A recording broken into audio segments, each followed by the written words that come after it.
What's going on, everybody? Welcome into the Blazers Uprise post-game show presented by BetOnline.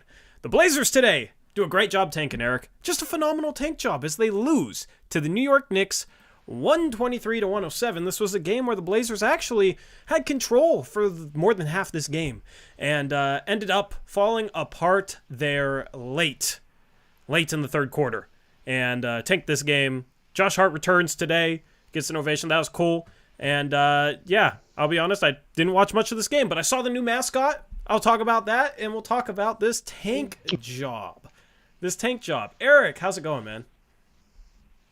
Good. That's number 17 for blown double-digit leads this time. I think we were led by as many as 16 points, so add another one to the total. Yeah. Let's see if we can get it to 20. That'd be a pretty impressive number. I mean, the fact that you have that many double-digit leads in the first place, I guess, is impressive, but the fact that you blow that many is even more impressive for the negative. Anyway, I'm going to have to leave at some point in the stream for about 20 minutes, so Eric will be able to solo. Eric did a great job, I think, on the last solo stream, okay? But he'll have a solo opportunity, his time to shine, right? For about 20 minutes as I have to take care of the laundry behind me that I left there. Whoops, I don't care, whatever. Yeah, I gotta take care of a couple things. So for all of those people that hate how negative I am, you'll get 20 minutes alone with Eric. I know that's what you want. Anyway, let's hop into BetOnline. Use the promo code BELIEVE for a 50% reward bonus on BetOnline. March Madness first round starts Thursday. First four started today. There's a couple really good games today, so I'm enjoying college basketball right now, and I'm looking forward to the first round on Thursday. You can get in on that action with that promo code BELIEVE. And if you want in our bracket pool, I'm running a $20 bracket pool that you can message me for, and then I'm running a free bracket pool. We're running a free bracket pool that you can get the link to. It's on our Twitter, and I'll also post it in the description. I'll give away a merch package to the winner from a future merch launch. I don't know when that's coming, but it will come at some point, and the winner will get a merch package from that. All right? That's for the free bracket pool. For the $20 buying bracket pool, obviously you'll get a little bit of cash. So if you're interested, feel free to join. Let me get this link and let me plug it in stream. Eric, what are your thoughts on this game? Well, first, it was interesting that Dame ended up playing. Have some possible news on that later in the show, if you want to stick around for some gossip time. But yeah, so Dame ends up playing. Blazers look phenomenal at the beginning of this game. It was a case where you're thinking either we're going to actually win this game and it's going to not only hurt us in the lottery standings, but also, you know, the Knicks, every time they lose, that becomes closer to the play-in for them. Now, I don't think they'll actually fall all the way back to the play-in, but we definitely need that pick to convey in order to do something this offseason, so we can't have that happen either. So it's like, oh no, this game could hurt double. And then you see Dame, you know, going crazy, playing well, and Thibault's playing great. Nurk gets off to a terrible start, but then settles down after a quick timeout by the Knicks. I think we're up 8-0 at the time, and Dame was kind of chewing him out on the way back to the huddle. Then he settled down and was fine the rest of the way. And then, we just continued to play well, built a big lead. It was pretty much a lot of people that contributed. And then the bench comes in second quarter, and of course the lead just slowly starts to dwindle, and it's down to, you know, 6 or 8 in the second quarter. And then, third quarter, they just blow it open towards the end, and that's about it. Hello? Yeah, just solo this while I move this laundry. It's driving me crazy. Okay. Anyway, I'm a little rusty, just like Nurkic is. Okay. A little rusty, just like Nurkic is. But, yeah, let me move this. Just solo this for a second. Give me a second. Yeah. Also, you got to remember, Dame didn't look like himself when he came back from a couple of calf injuries, too. So maybe, give people that come back from injuries a little bit of a break, especially when we're not even trying to win. So, like, who cares? I don't know. But we did get some positive news tonight with other games.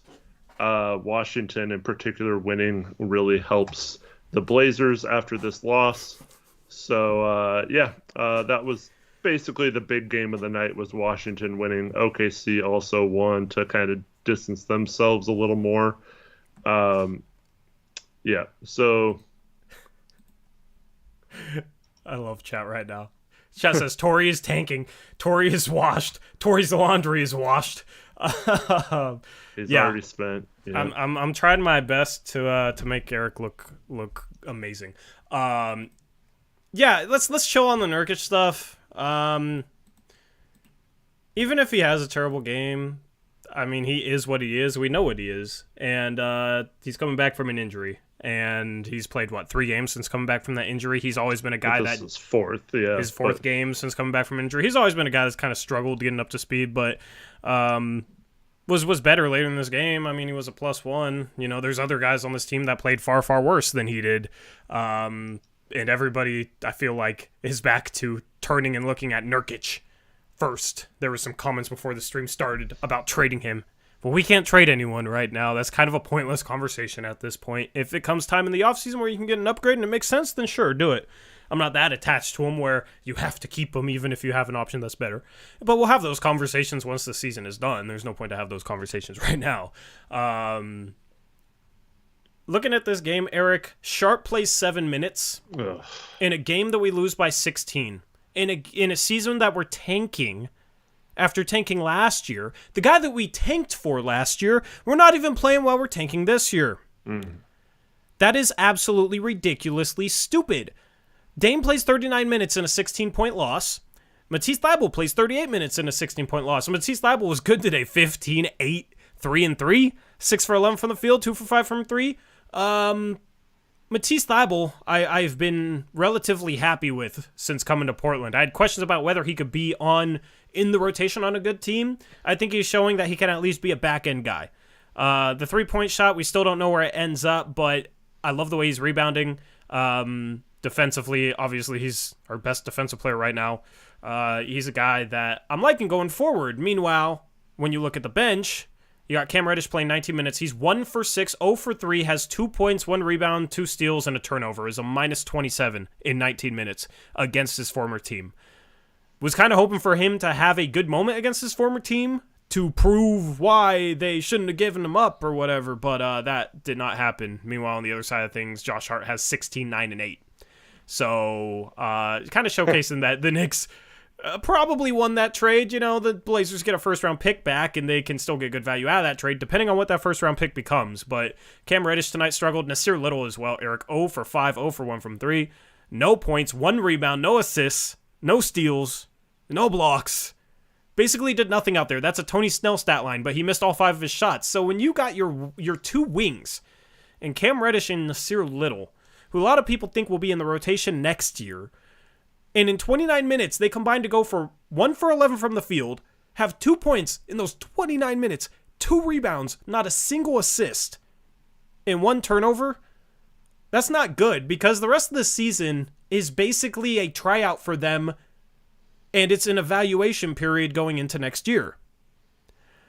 It's frustrating to see Shaedon Sharpe make both more shots than both of those guys combined. Shaedon Sharpe played 7 minutes. Those guys played 29 minutes. Shaedon Sharpe was 2 for 5. Those guys were 1 for 11. But Sharpe plays 7 minutes. Nas plays 10. Reddish plays 19. I want to see Shaedon Sharpe play more. And these starters should not be ran to the ground right now because it's not winning them games anyway. And at this point, tanking is obviously the best option.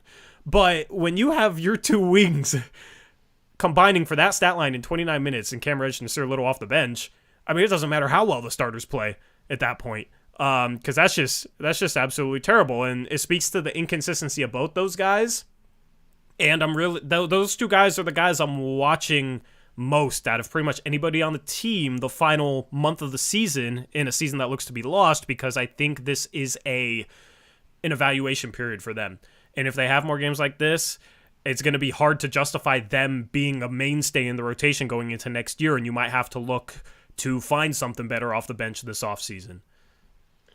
Yeah, for sure. And it's, to me, this is one of the biggest signs of bad coaching, is when it's selective accountability. And there is a real chance if Chauncey's back next year and Sharp's back next year that Sharp will have been lost as a player, because when you come into a situation and you hear from day one when you get here that everyone's going to be held accountable, everyone's going to play the right way and do all this stuff, yet you're the only one being held accountable to a level that no one else is, that starts to get to you as a young player, man. Like, you're like, what the F, man? Like Cam's out here, he comes in a trade. He's not even part of this future necessarily. He's a free agent after this year.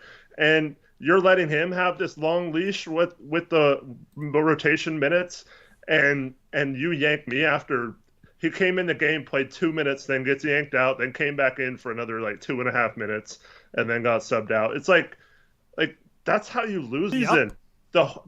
If we're tanking this season, the most important part of this season, like, I don't care about Dane getting the scoring record or whatever. Yes, it's good that he's playing well, but the most important step in this season, if you want to only have this be another one-time thing where you're not tanking next year, is developing this man and playing him through mistakes, and benching him when he's making less mistakes than half the other players are making, and they get to stay in the game and play as much as they want. Like that to me, if I'm Sharp, that's starting to eat at me, and I'm just like, what the heck, man? Like, I'm going out there, I'm trying my best. Like, I don't think it's a case where Sharp's like purposely playing bad or missing assignments and stuff. So like those are things you need to keep getting reps and keep playing and get these minutes right now to do. And if they're probably stuck in a position where they have to trade him this summer, right? Because the contract's on their roster. So there's going to be a situation where maybe they're just saying, they've resigned themselves to the fact that they're trading him this summer. But as people mentioned in chat and on Twitter, it's like, why wouldn't you play him more to get some of those like highlights up, some of those big moments up? Because if you're playing him 7 minutes, that to me shows that he's not ready. Whereas if you play him big minutes and he's having games like Cam Reddish has had lately, then it starts to get his value up, and teams might be excited about trading for him, and he might have more value in a trade where we don't have to give up a bunch of other stuff with him. So I don't understand why he is not getting developmental minutes on this crappy team right now. It's not like we're playing good and when he comes in we suck or whatever. It's like we suck as a whole team. Like it makes no sense. Yeah, I don't get it. You part of developing a young player is developing their mindset. Mm-hmm. Because their mindset is what's going to set them up for either success or failure the rest of their career. You cannot take a 19-year-old with two guys ahead of him that are playing terrible and hold him accountable while you don't hold those guys accountable whatsoever.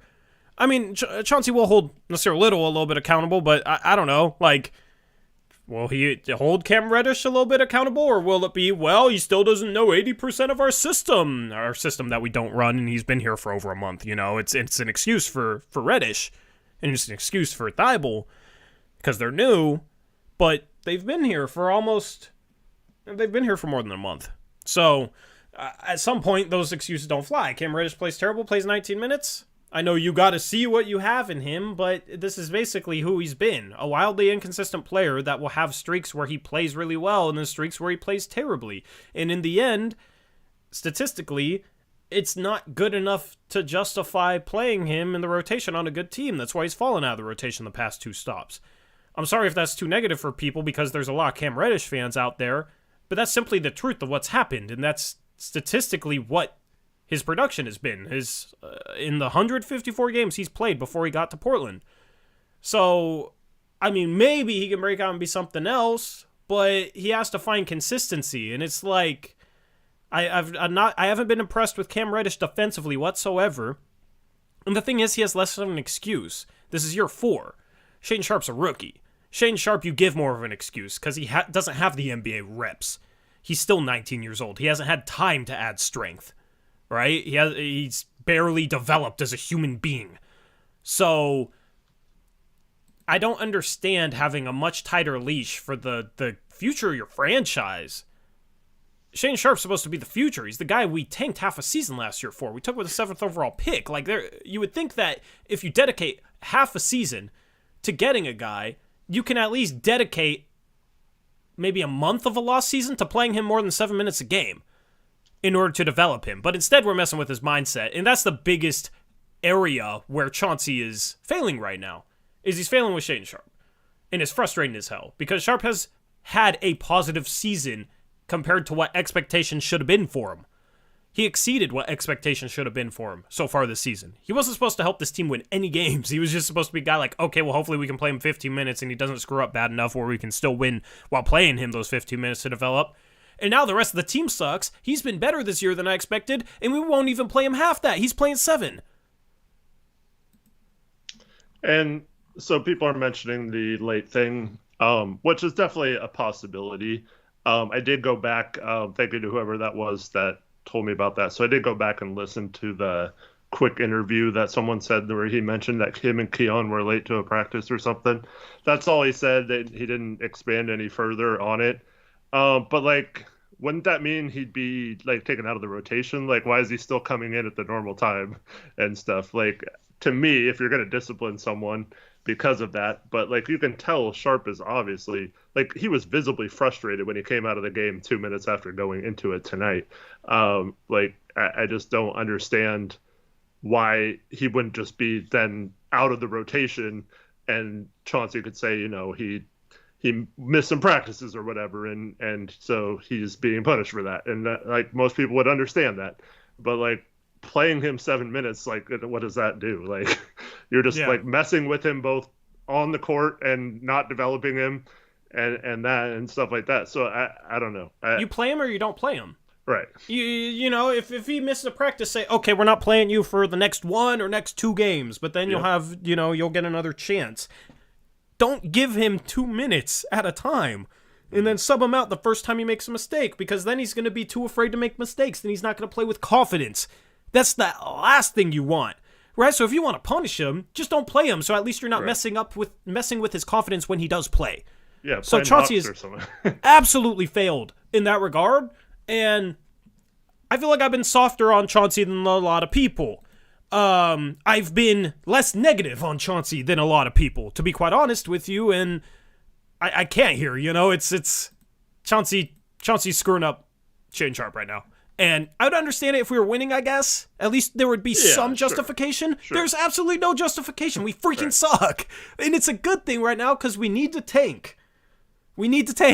So if Shane Sharp's struggling, play him more because we need a tank. We suck anyway. And you can develop him and maybe help him fix these mistakes instead of messing with his mentality. So the Sharp situation is the biggest issue with this team right now because it's actually a long-term issue if you keep doing this. Then you have more film for... You know, his punishment could be show up hour early for practice tomorrow, right? Or if they don't practice tomorrow, I want you to come anyway, and we're going to sit down and watch this entire game film. And you have like 20 minutes of game film instead of 7 minutes of game film, and you can actually go through it and do your job, which is coaching and developing these players. It's just frustrating because Chauncey was supposed to be better with this than Terry Stotts was, because that was one of our biggest gripes with Terry Stotts in the past, was he would do like this type of thing and wouldn't give young guys enough of a chance.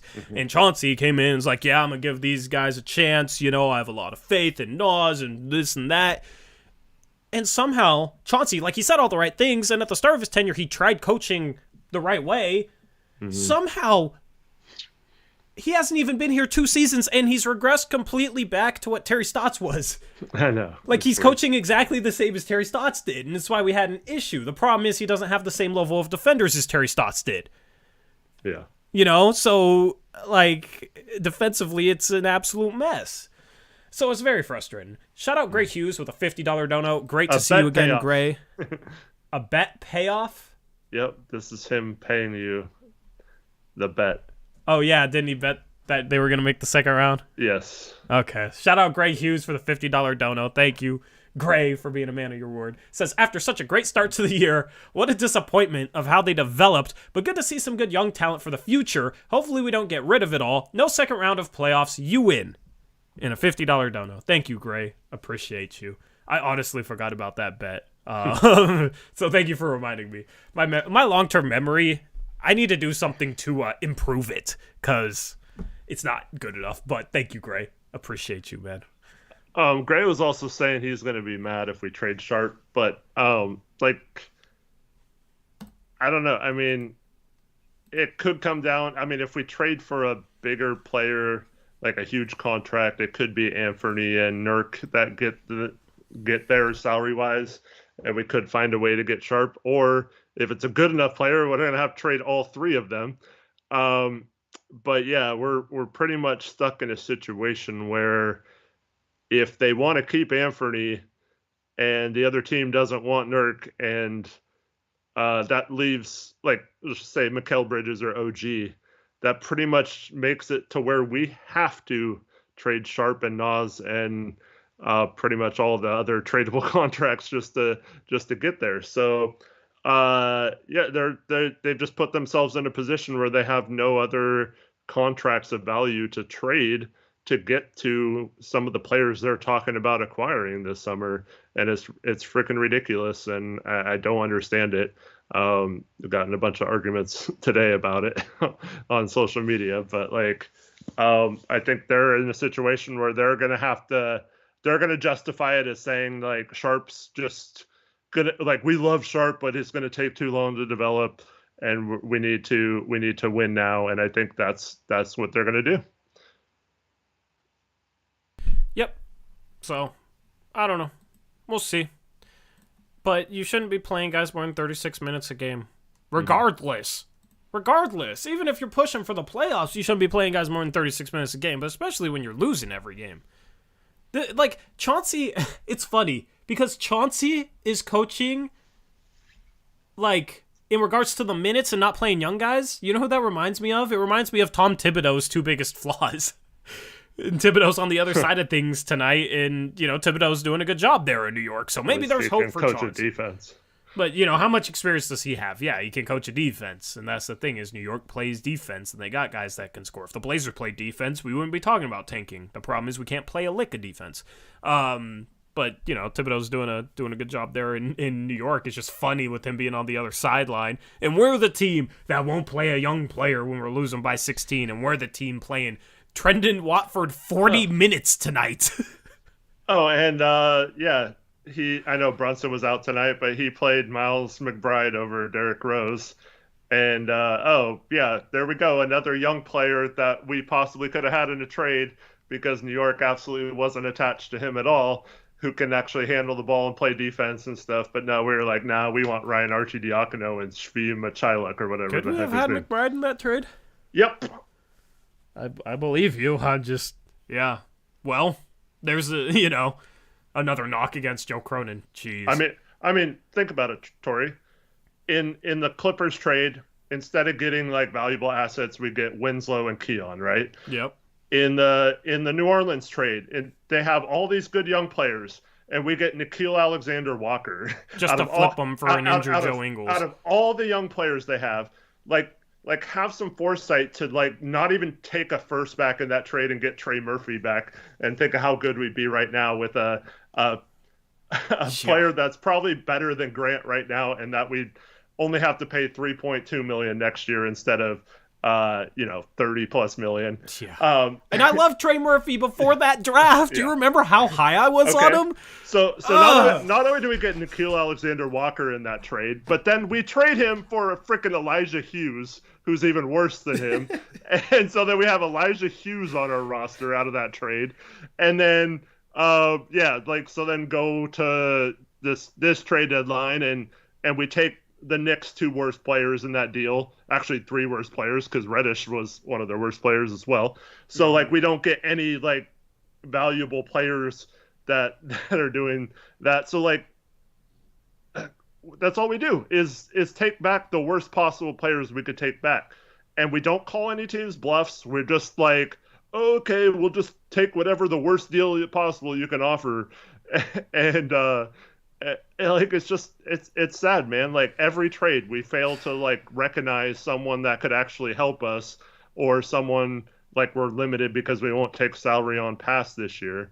It's just I just don't think this front office has the eye for talent that they need in terms of players. Now, maybe, Schmitz came later than a lot of these moves, so maybe he can bring something to the table. But like at some point, you have to ask the question. I mean, you could say, one time, two times, maybe. Oh, well, Cronin, they wouldn't have offered that. You're stupid. Like, they wouldn't have traded McBride. They wouldn't have traded anything more than Keon.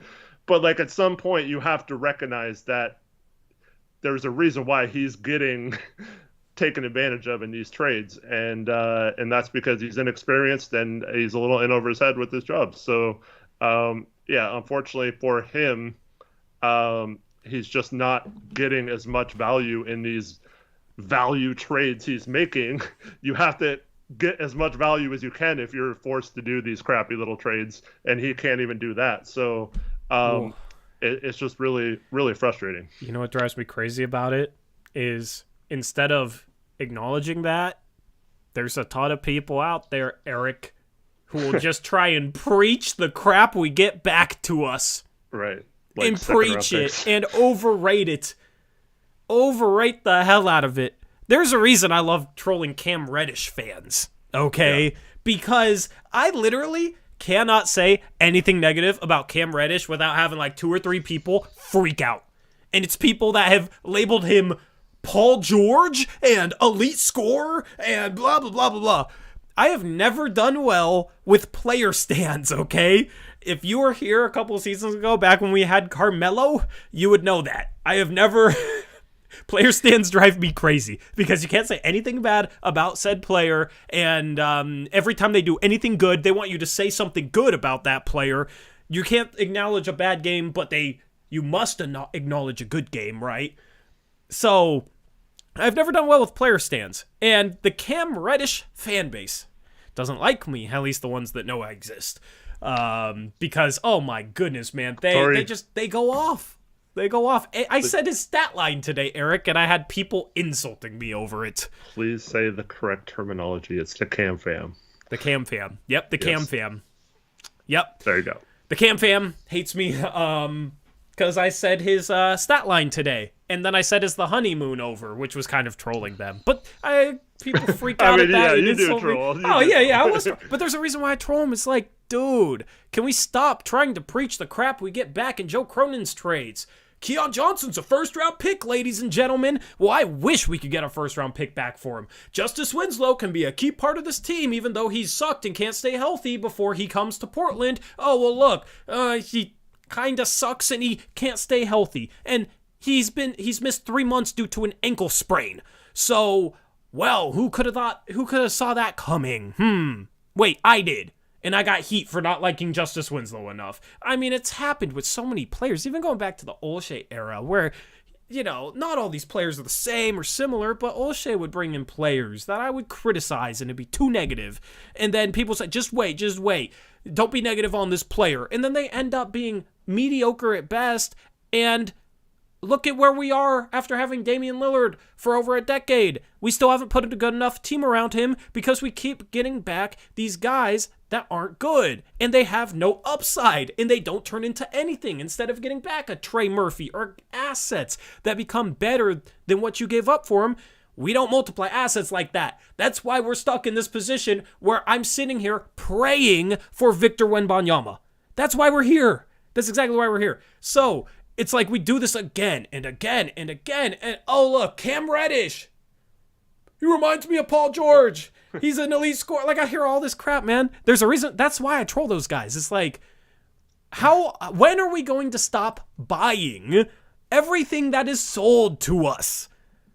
Because everybody can agree that this team is bad, and we've failed building around Dame. But yet, we're still going to buy the crap that's brought back in these trades. Some of the trades were okay, but that's because of draft picks. We don't win trades because we don't get undervalued young players that then pop. We don't get those guys. Yeah, and this isn't Cam's fault. I've been saying this all year. It's not like he should be better than he is. We should have known how he is, and that's my problem. Is like it wasn't just one team he didn't play for. It was 2 teams that wanted to get rid of him. It wasn't just oh, Portland gave him a shot. It was like, no, we were the only ones willing to give him a shot. You know what I mean? Like, he was rumored to be able to be had for a second round pick the entire season, and no one wanted him. He hadn't played in over 2 months on on uh on the Knicks. And it's like, there's a time when you can blame politics like he did and stuff, and I'm glad he's happy here. That's great. But like, that guy's not going to save our franchise. You know what I mean? Like, he could at best be, re-signed and be a rotational player, but like, are they even going to re-sign him? Like, we might be just getting worked up over someone they've specifically traded for, knowing that they were going to let go in the offseason, right? Yep. God, it's amazing, Eric. Volmo Gates had a $1 donation, and he had a great, there was no message, but he had a great message after that saying, let me see if I can find it real quick. Thank you for the donation, Volmo, and thank you also, Gray Hughes, earlier. Man, I can't find it now. Where is it? He said something like, here's $1. It's $1 more than Jody will spend this offseason. Well, thank you for being better than Jody. Unfortunately, not a high bar there, but still, it's good to clear it, at least. Yeah. It's funny. So, what's Reddish's 3-point percentage in Portland after this game? Like, let's just look at his whole tenure in a whole, where everybody's saying he's playing great in Portland. He's now 27 for 78 in Portland, which is 34.6%. That's a below-average shooter. Defensively, he's been bad. You said as much. It's not just me being Mr. Negative. You said as much, and it's the truth. He's been bad defensively. He's been a below-average 3-point shooter. So he's finished the ball decently when he's been able to get to the rim, and that's about it. That's the only positive thing he's done here, but we're all hyped up over what he's done here. Like, what else has he done? What else has he done on a positive note in Portland? It also hasn't led to any sort of success on the court, like for team success either. Yeah, I mean that's a good thing, is that we're not winning. But that's what I'm saying. It's just like, I don't understand getting so hyped up about the dude when he's been a below 35% 3-point shooter in Portland, which for his career, he's 32%. He hasn't been a good shooter, and he's still not a good shooter. Like, I don't know. It's not like he's shot the ball well in Portland. DJ Vega, what upside?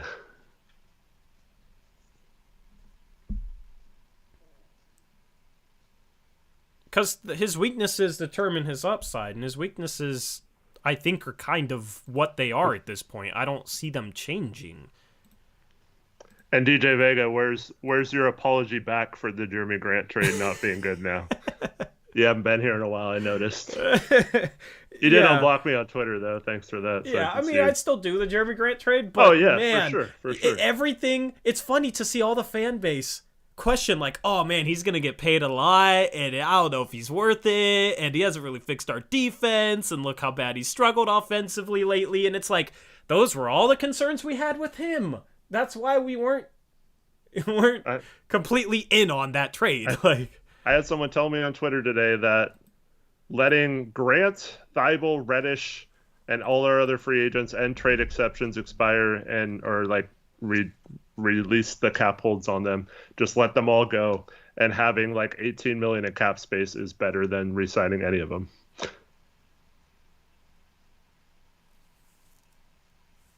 That's ludicrous. I know, but that's what I'm seeing now, you know? Yeah. Oh my goodness. Yeah. You have multiple people in the chat right now that are saying that Cam Reddish has potential and upside. What the hell does potential and upside even mean?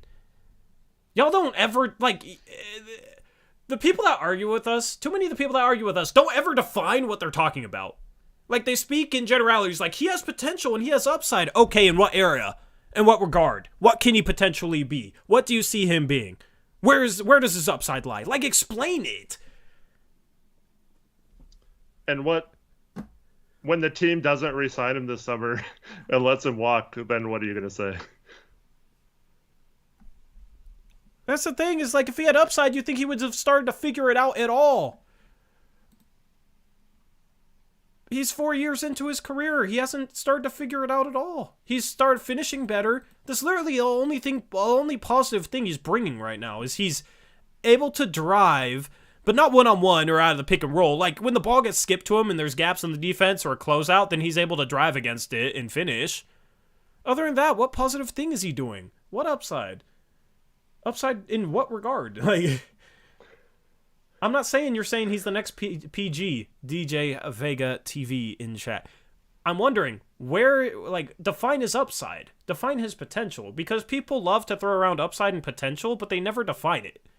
It's never specific. It's never about what the player actually is. It's just basically buzzwords when you use them like that. Kevin Reese with the lame argument that I discredited last time. If you had ever watched Cam Reddish play, you know he was good at attacking closeouts. That's been one of the best things he's ever done. And he's not an elite finisher, dude. I don't know why you're saying that. Yeah, you can, yeah. Shout out Volmo Gates with the $2 dono, following the $1 dono. Do you think Portland wins again this season? Probably a couple of games, but their schedule is super tough the rest of the stretch. Like, I'm feeling pretty comfortable that we're going to be able to get 6th place lottery odds, and we will have a Tankathon sim later. Thank you, Volmo, for the $2 dono.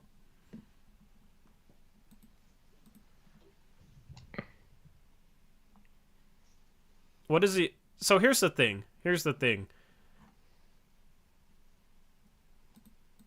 Is attacking closeouts and finishing well at the rim go together? When he attacks closeouts and gets to the rim and finishes. It's the same thing. And once again, Portland does not necessarily... I mean, obviously that helps to have players like that, but that's not...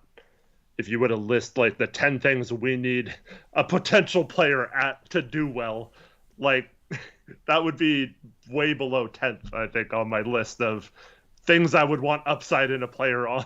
Like, and most of that list would include defense, and I just don't think he has upside on that end. I don't think we can afford to play another player that can score but not play any defense. I don't care how efficient he is. Yeah, we don't need that on our team. Yeah, just because he's 6'8" instead of 6'2" or whatever doesn't make it better. It's still he's still a bad defender. It doesn't matter how tall he is. We will move on from this conversation in probably 5 minutes, but I want to talk with Chad on this conversation because this is just the same thing that we've done with numerous players in the past, and I'm hopeful that maybe we'll realize not to do this in the future, but probably not, because we're still doing it. RJE James says, upside is length, standing reach, athleticism, etc. What? He's not a functional basketball athlete. Like, when he has any physicality at all, he does not rise up on finishes. Like, he's not an athletic finisher. It's not like he's blocking a bunch of shots. It's not like he's blowing by guys off the dribble. He's actually better driving when he goes slower. That's why he's good at attacking closeouts and gaps, because it allows him to go slower. When he gets too sped up, he's a turnover machine. And that's because his ball handling isn't strong enough for that. So it's like, his athleticism isn't...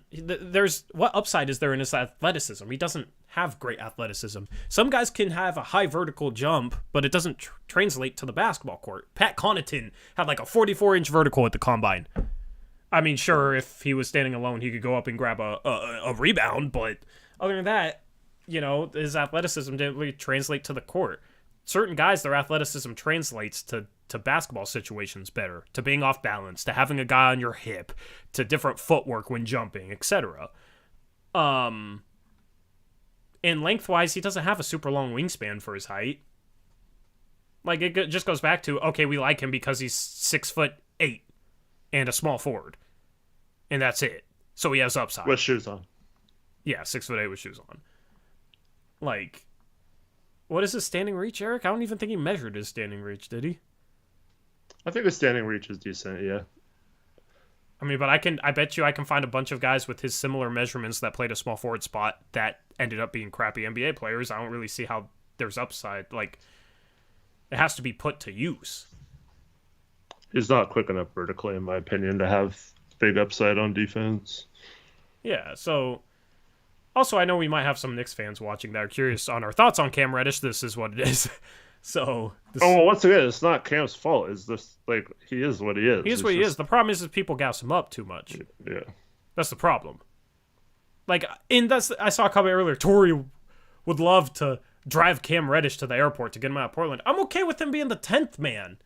Like, the 10th, 11th man, I'm completely fine with that. On, like, a contract, $4 million a year, I am completely fine with that.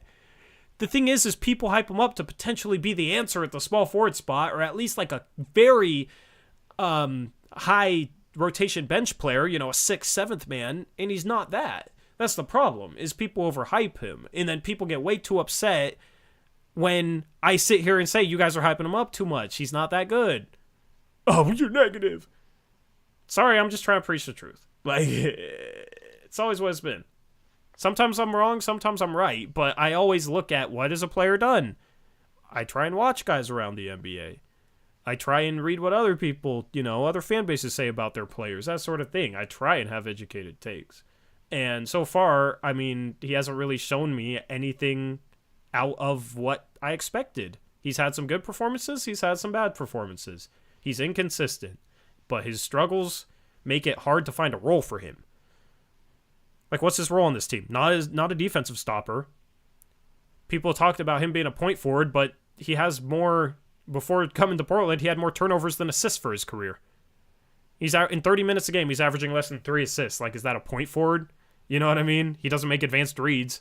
He'll make a basic read, like a kick-out pass or a hit-ahead pass, but which is nice, but it's not a point forward. Like, what is his role offensively if he's not shooting threes well? His ball handling isn't super strong.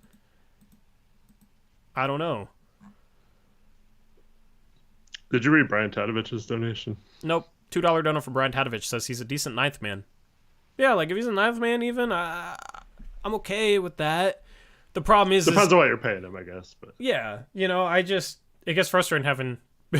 It does get frustrating having people or players on this team that get overhyped.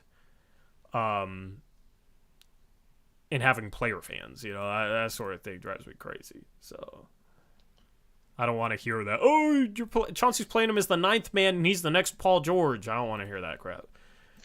That stuff's annoying. Switching gears a bit, I need to answer this Gray Hughes comment here. Take over. Don't you guys feel like Dame is sort of hamstringing the Blazers, where all our moves have to be for surrounding him when he demands the ball so much and his salary makes it hard to sign others? Thoughts, Tori? I love Gray, but this drives me crazy. Hamstringing the Blazers? What's the only reason we're not the worst organization and the worst team in the league? Exactly. Like, I understand if it's like, oh, well, since we're trying to win a championship with him, we're not going all in on a rebuild, and that's what you think should happen, and therefore it's like Dame's holding us back from going all in on a rebound, and I think that should happen, therefore, I want to trade him or whatever. Like, I understand the line of thinking. I just think at some point, like, it becomes more than just championships. I mean, Dame had a great segment on the JJ Redick podcast talking about how it's become too much about win a ring, and then if you go and team up with a super team and win a ring, then they discredit it, right?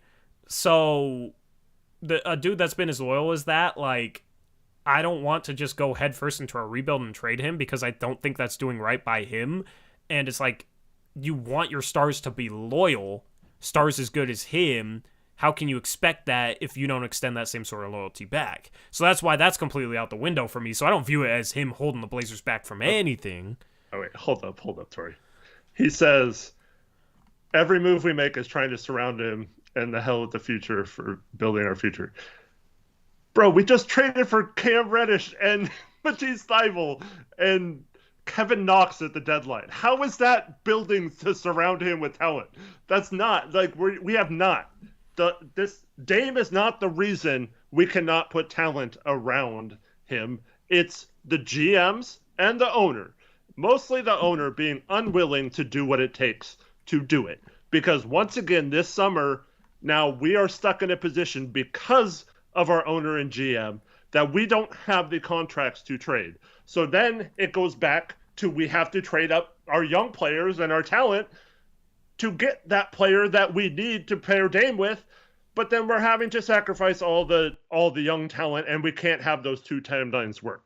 This is not a case of the two timelines not working, in my opinion. It's a case of Jody being unwilling to put her money where her mouth is when this team says they're all in on winning with Dame. They are not all in on winning with Dame. If they were, we'd be doing everything it takes, including going into the tax or doing, making trades based on putting the self in the best possible position to make that all-in move, instead of hamstringing that because we're dancing around the salary cap and trying to stay under. That is the reason why this has not worked with Dame. That is the reason why we can't both pair Dame with Jeremy Grant and Nurkic and find another good player to play with them, while also keeping Anthony and Sharp and our picks this year and stuff like that. So that is possible to do that. It's just not possible to both say you're committed to winning with Dame, but then not be willing to pay for what it takes. We won't even pay $500,000 to sign a backup center that's better than Drew Eubanks. You think we're actually committed to doing what it takes to get Dame? Like, that's not the case. Dame's salary is the exact percentage it has always been against the cap. We have made crap-ass moves, and that is the reason why we can't win with Dame. It has nothing to do with Dame. Dame has been propping up this team, like Tori said, for years, and he's the reason why we even have a chance to talk about adding a player that could make a run in Dame's prime, like, let alone this. So, yeah, like, until that happens where we actually fully commit to getting Dame what it takes and being like, no, we'll go into the tax, we'll do what it takes. Because that's why, like, the Golden State Warriors, for example, they were willing to take on, like, a D'Angelo Russell to just, like, they were willing to pay whatever it took just to take on that contract, knowing they were going to trade him 3 months later, into the season. They do stuff like that. The good teams, like every freaking good team right now, goes into the tax and does what's necessary to pay the tax. If you're a good young team like Memphis or Sacramento and stuff, yeah, you can have a nice run. The Blazers were the 3rd seed a couple years too. But until you're willing to freaking put it all on the line and actually do whatever it takes to make it so you can win a championship, and you can actually sit there and say, we gave it all we had. We didn't hold the roster back at all. We actually let them do what it want, and it didn't work out. Until they actually do that, I do not want to hear it, and it's going to piss me off if anyone blames Dame for that crap, because it is not Dame's fault. I'll say this. Why are we focusing on a top 10 player in the world in regards to what's wrong with this franchise when we arguably have the worst combination of owner, GM, and head coach? Right. Even if you expect Joe Cronin to get the most out of a Dame trade? Do you expect Joe Cronin to run a rebuild? I mean, maybe because he has Mike Schmitz holding his hand, but then, okay, you get good young talent. Do you expect Chauncey Billups to handle them correctly? Look how he's handling Shaedon Sharpe right now. And let's say that young talent develops and all of a sudden you're a playoff team, but you need that move to get over the top. But it puts you into the luxury tax. You expect Jody Allen to pay the luxury tax?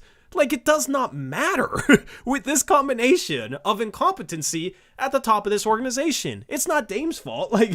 It doesn't matter what route you go. If you have the worst combination of a coach, GM, and owner, you're not going anywhere. The only way you're going somewhere is if you get absolutely lucky and get like a Victor Wembanyama through the draft and he becomes the best player in the world. But guess what? Even with Dame, we still could have the 6th best odds of getting Victor Wembanyama in the draft. A 10% or a 9% chance compared to the worst teams in the league who only have a 5% chance better. And at 14%. So it's not Dame. It's just a level of incompetency at the top. And maybe Joe Cronin can figure it out. Maybe Chauncey Billups can figure it out. Maybe Jody Allen might want to pay the tax. And at that point, maybe we're talking about like, oh wow, they've really turned this thing around, and Jody is actually paying the tax and willing to shell out money to go all in, and Joe Cronin's making the right moves and getting the right players, and Chauncey Billups is actually figuring things out as a coach. But until we're at that point, I don't think you can sit here and look at your best player and the only good thing about this franchise right now. Yeah, Gray Hughes says, I'm for a rebuild. I want to give Dame a choice to be part of the rebuild or go with the team short to win. What do you think we did last year, Gray? We drafted Sharp. We didn't trade him. We drafted the most mysterious person in the entire draft that like most teams had nothing on, like knew nothing about outside of workouts and high school footage and AAU footage. We kept him. We didn't trade the pick. We went in on that. We paid Anthony Simons. He's 23. That's part of the rebuild too. Those guys are still on the roster. We used our second round pick on Jabari Walker, and we kept him too. He's still 19 or 20. They are going rebuild. The problem is they don't realize that they're putting themselves in this situation where they're going to have to choose against the rebuild by the contracts they had. If they would have just taken Wiseman back or Hartenstein back in one of these deals, then we would have that contract that you could combine with Nas and get to an OG, or say we get the third pick and we want to offer that for OG or McHale, then we could do it without trading Sharp. But now we have to trade him basically, and it's the GM's incompetency and the owner's unwilling to commit to salary past this season at the trade deadline. Those two are the reasons why we can't fully do a rebuild with Dame, because he was fine with it. He let the team literally do that this summer, go young around him and try to win with him doing that, while also staying under the tax and getting him a Jeremy Grant. They did everything he wanted this last offseason, and and then they completely ruined it at the trade deadline. Grace says, I think most of us aren't salary guru. God, I can't talk. Grace says, I think most of us aren't salary gurus like you guys. Well, that's why we talk about it. So that's why we explain it. That's what we're here for. We're here to be your salary gurus and that sort of thing. We've made rebuilding moves. We've traded good players for lesser, younger players and draft picks. That's rebuilding. We're 31-38 and tied for the 6th best lottery odds right now. That's rebuilding. Now, was it a planned rebuild this season? No, but does it make a ton of a difference? I mean, the thing is we're in a rebuild because of the incompetency and the mistakes made by this front office, and didn't put a good enough team around Dame, and took the long view. It's going to take multiple years, so they have a built-in excuse for their incompetency. But yeah, I mean, we're in a rebuild. Whether it was purposeful or not, the reality is we are currently in a rebuild. We are about to be a lottery team, a top 10 draft pick for the second straight year in a row. We have 2 first-round picks this year. So, but yeah, Gray says right, but since it's not working out, give Dame a choice this offseason. Dame wants to be here. He's made his choice. He chose He chose Portland. He has chosen Portland 8 million times over. Every single interview he does nationally, he chooses Portland and says he chooses this situation, even if he doesn't win here, including today. So, I don't get what you're saying, man. You're just... I don't know. He's played better. He's played better off the ball this year. The thing is they had a beautiful play today. You missed it, Tori. They had a thing where they did a pick and roll with Ant, and Dame snuck to the opposite corner, and Thibault set a back screen on his guy while he was between man and ball, and Nurk threw it over the top, and Dame got a wide open 3. It was beautiful. Didn't see that play the rest of the game. Haven't seen it much this year, but yeah, they had a good moment off ball. It's just weird. I don't know.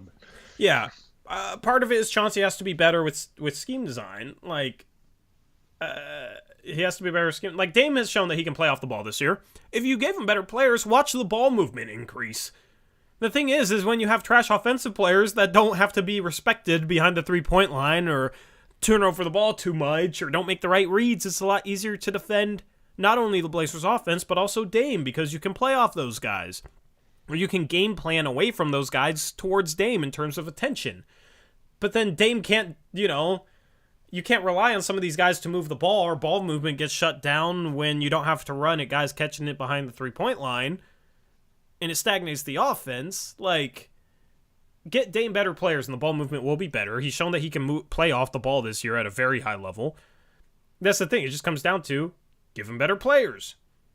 And if those players are young, perfect. 2 birds with 1 stone.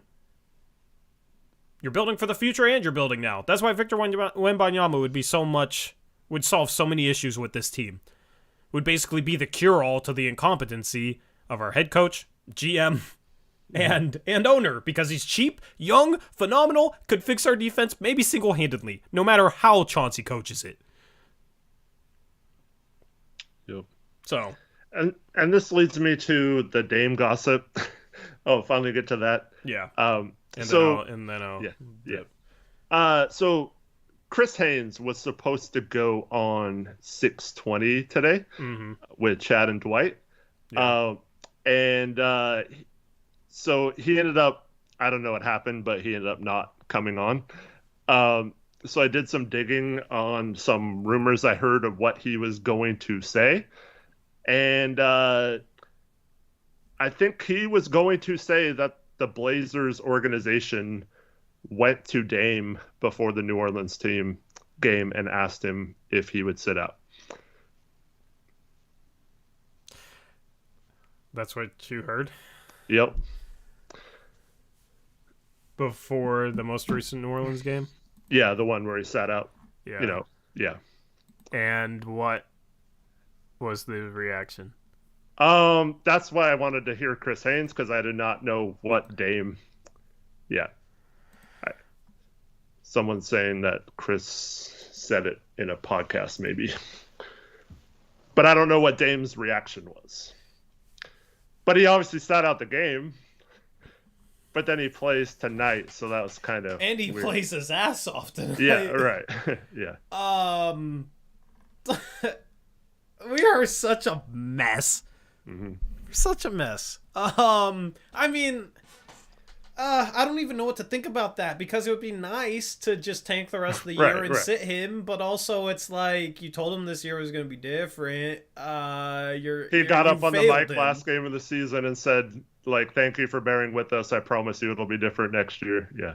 Yeah, like, it's basically, by going to him and asking him to sit out, that's basically going to him and admitting, hey, Dame, we absolutely failed you. Please don't be mad. Yeah, but this goes with his comments recently about they better do something about it this offseason, you know? Yeah.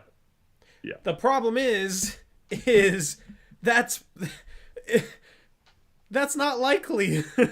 It's not likely. The most likely scenario is we continue to fail him. And that's because we've gotten to a point where it's like, Philadelphia, please lose in the playoffs, and then Joel Embiid, please want to be traded, and then Daryl Morey, please accept our trade package, and then we can get Joel Embiid with Dame. Or Milwaukee, please somehow lose to an 8 seed in the first round, and then Chris Middleton, please leave in free agency, although there's a player option he's going to pick up. But, like, Giannis, please don't want to be there anymore. Please want to come play with Dame because he's your guy, and then you get traded here because you won Milwaukee a championship, and they're willing to do right by you, and ESPN, shut up. You know everything you need. I can't mute it. There we go. It was a Walmart ad. I saw people talking about Walmart earlier. There you go. My ads on my computer heard you. Or it's please, lottery gods, please grace us with the 7'5" French freak named Victor Wembanyama.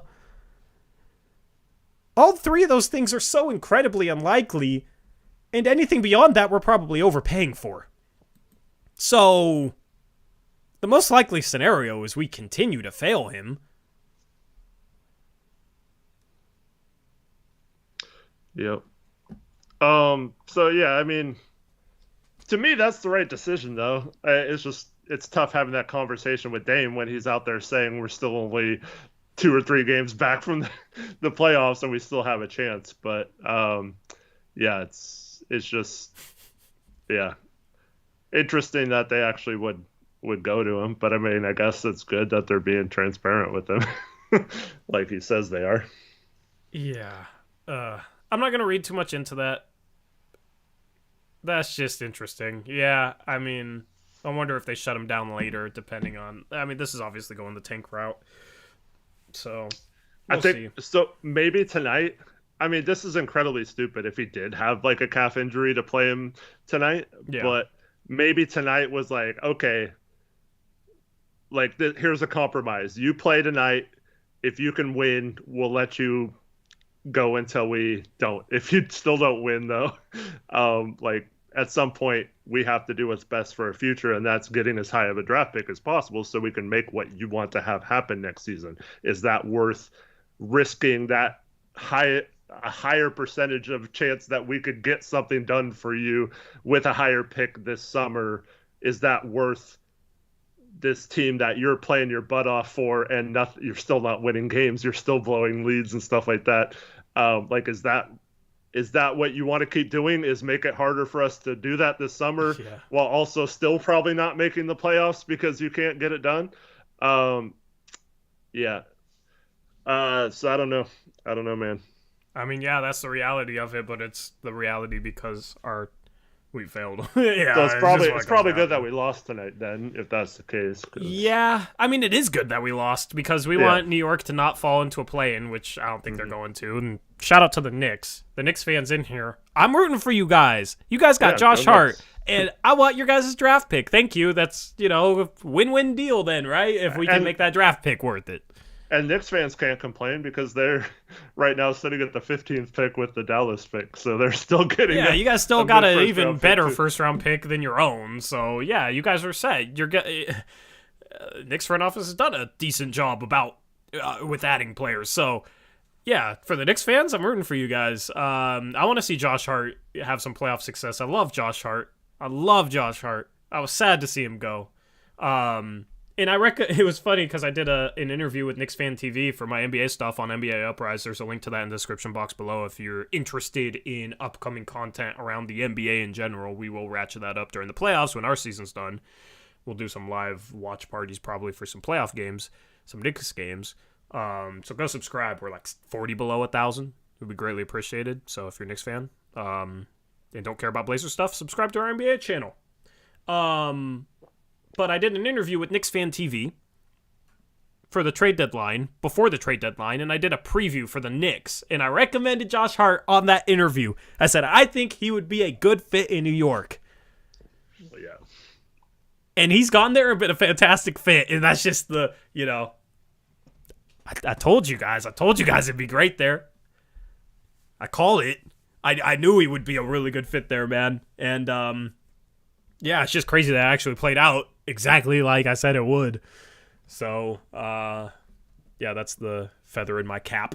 But Kyle Wilson with a $5 donut says, one more Cam Reddish comment. Cam having stands is like a drummer for a church band having groupies. Makes no sense. And imagine this. Negative outcomes on the court equals negativity. Exactly. I was so hyped after the 4-0 start. I was just brimming with positivity. It was amazing. Because the team was 4-0. We were awful in preseason, and you were like, I don't really care. Yeah, we're still gonna be. I mean, that's the thing, is like the preseason didn't determine the season at all. Great, we suck. Yeah, like it's just, that's the thing. It's like preseason's never gonna determine what this team could do. It's just what they do in the regular season. There's 82 games, so my whole thing was like, why? Let's not overreact to 4 preseason games. You were screaming on the last preseason postgame, and I was chilling. And then I was optimistic about this team for more than half the year, and I get no credit. I'm the negative guy. I've had people go from, I better not hear excuses about this team tonight because you give this team too many excuses, to a month later, you're way too negative. I can't handle it. It's like, uh-oh. What? Trevin says Chauncey might have had the worst code he's ever heard tonight. All right, what is it, Trevin? I don't want to listen to it. I don't want to listen. Okay, we'll listen to it. Don't spoil it.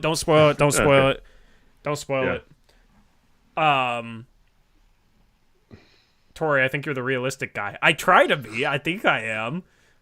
I will listen. Nobody spoil it, okay? I got to run for like probably 20 minutes. And then we can come back and we can listen to it. All right, sounds good. If you want. Or we can... No, that's fine. Okay. Something to look forward to. Yeah, so it'll be Eric with a solo stream. And he can talk about fairy tales and positivity and all sorts of fun stuff. Taylor says he said Day was holding us back. He's been in close communication with Gray in the last couple of weeks. All right, don't do my guy Gray like that. Yeah, Gray has that opinion that drives us insane, but also he's probably, I don't know if anybody's donated more than him this season. I think Connor might have, but other than Connor, Gray's been up there, so Gray's super supportive and positive towards us. He literally asks people to donate more to us and show us more support, so he's like the most supportive person. That opinion of his drives me crazy, though, but I'll be respectful about it because he's respectful. See? It's a crazy concept. It's a crazy, crazy concept. Yeah. We can disagree and be respectful. It's amazing. Anyway, I'm out of here. All right, see you in a little bit. Until I'm back. All right. Whoops, that's my whoops. There we go. We'll just have me talking with your chair. Just my chair? Yeah, that'd be kind of funny. And all right. Dirty laundry or clean laundry, whatever. That's my laundry basket. That's empty because I did my laundry today. Good for me. Nice. All right, so MK asked, what kind of contract do you guys think Jeremy Grant should get? It's kind of a different conversation between what he's going to get and what he should get. I think, if we're being honest, probably somewhere in the 4 years, 80 to 100 million is where he should be. 20 to 25 million a season. Anything more than that, I think, is a bit of an overpay. He's probably going to get 30 million a year. It's probably going to be like 5 years, 150, as I'm guessing, going to be the contract. So it's definitely going to be an overpay, especially since he's turned down the 4 years, 112. I think at this point, that contract is valid right up until free agency on June 30th. So best case scenario, I think, would be if Grant just accepted the 4 years, 112 million, and that realized that he's probably not going to get much better of an offer. So yeah, that would be the best case scenario. David, he is not dating Kendall Jenner. If that was him that was dating her, that lasted a very short time because she is now with Bad Bunny, I think is who she's with now. And that was never even public anyway. But yeah, so yeah, 28 million a season basically is what that works out to be. I think that's the best we could hope for at this point. Yeah. No, they were seen together in public recently. But yeah, so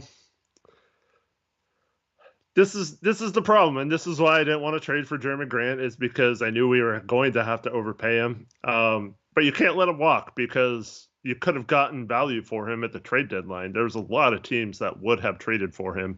Dame would have been mad, but I just think how mad he'd be if we let him bounce right now, or at the end of the season.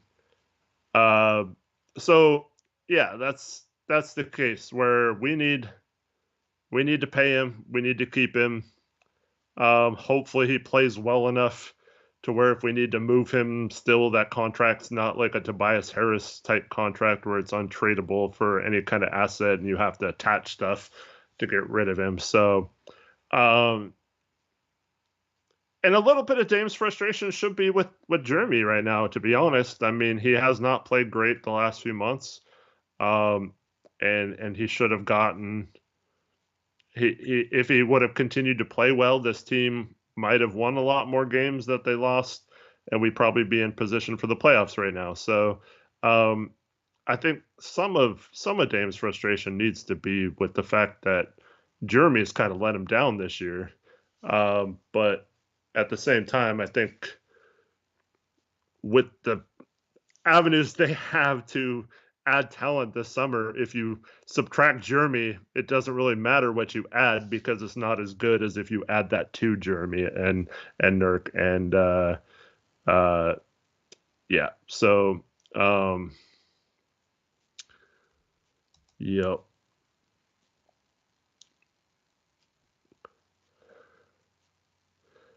Someone says y'all was talking trash about Randall and the Knicks, and he gave y'all 24, 10, and 4 on a bad night with Dame playing.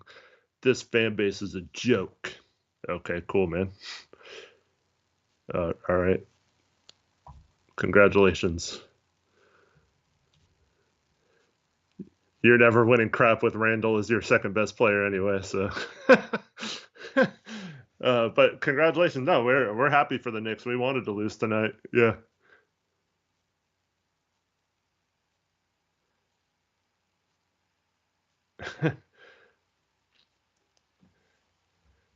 Could have had Randall for the low. Okay, cool. Nice. Well, aren't you glad you still have him then? Yeah. Julius Randle is not what Dame needed to get help.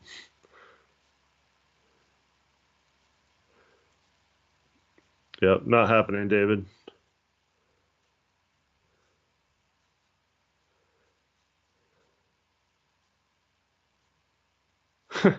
Yeah. Yeah, what were you saying about Randall last summer?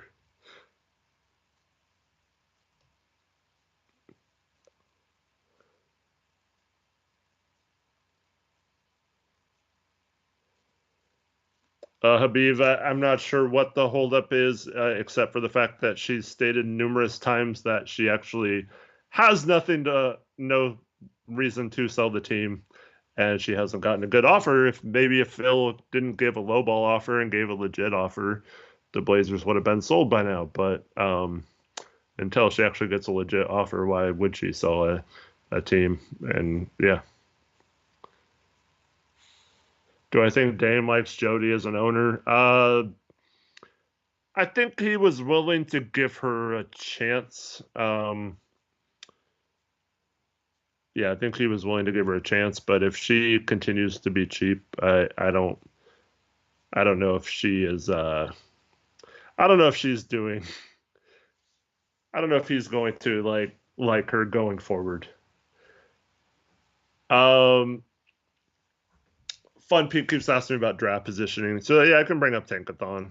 We can do the Tankathon sim now, and we'll just be quiet, like Tori says, and then we'll let him do one later, and we'll see which one's better. How about that?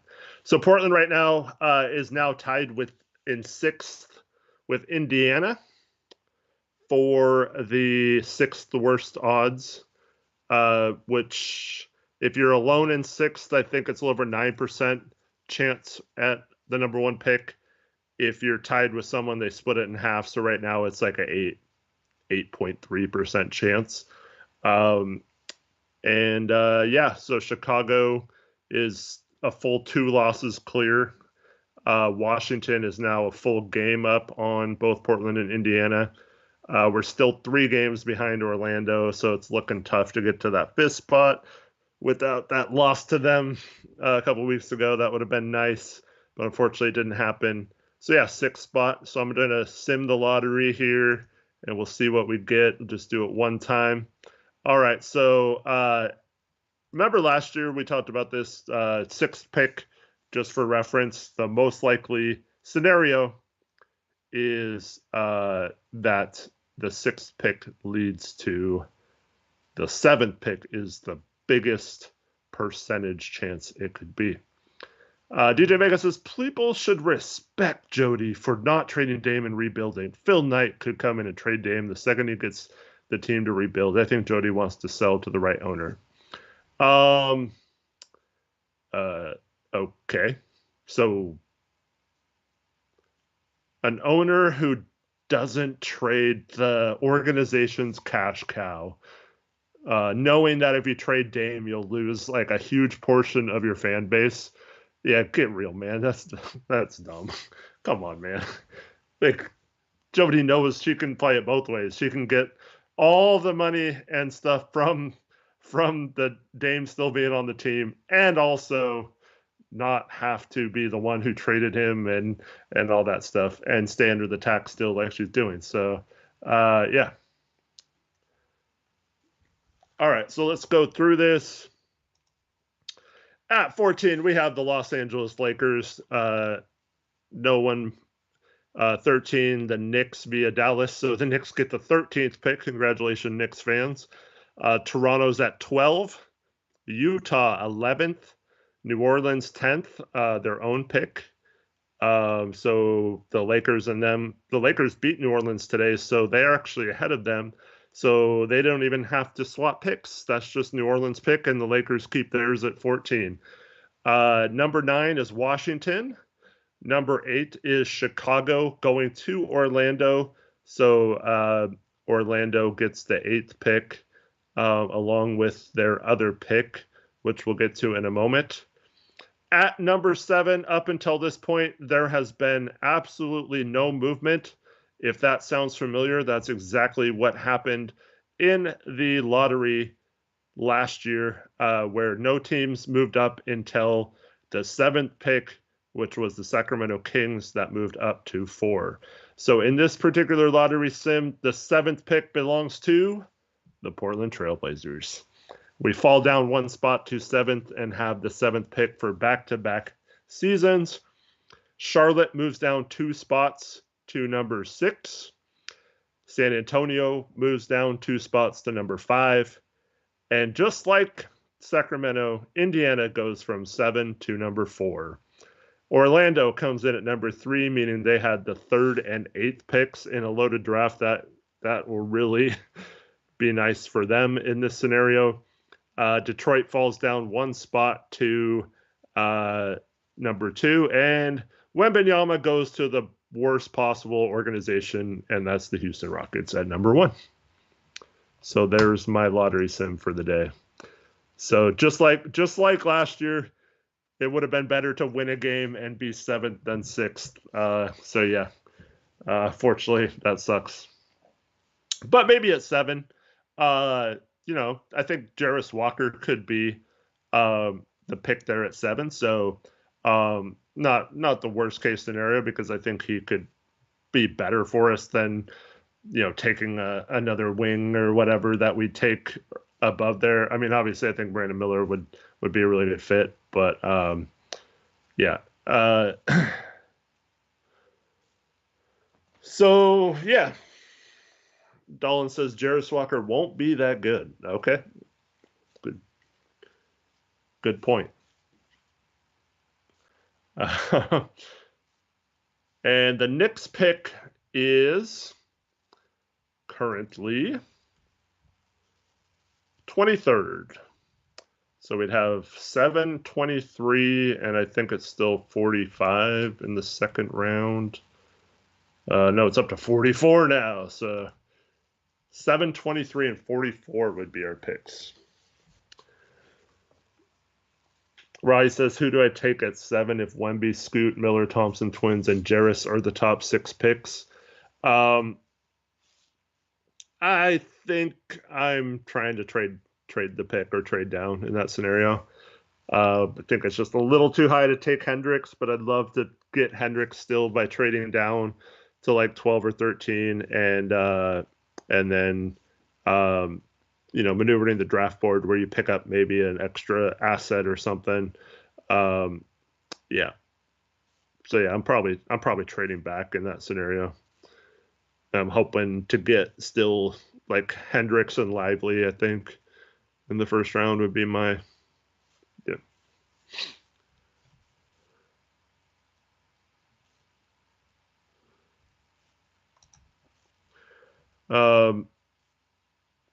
we can't really trade for Siakam with the pick, Trevor, because we have to match salary, and we failed to really get a lot of salary. So it would have to be like Anthony. The 7th pick couldn't even get us OG last summer, so it'd be Anthony, Nurk, Sharp, the 7th pick, and probably like 3 future firsts was what it would have to be to get Siakam. If you're fine trading all that for him, then I guess that's what you want. But yeah, it's tough.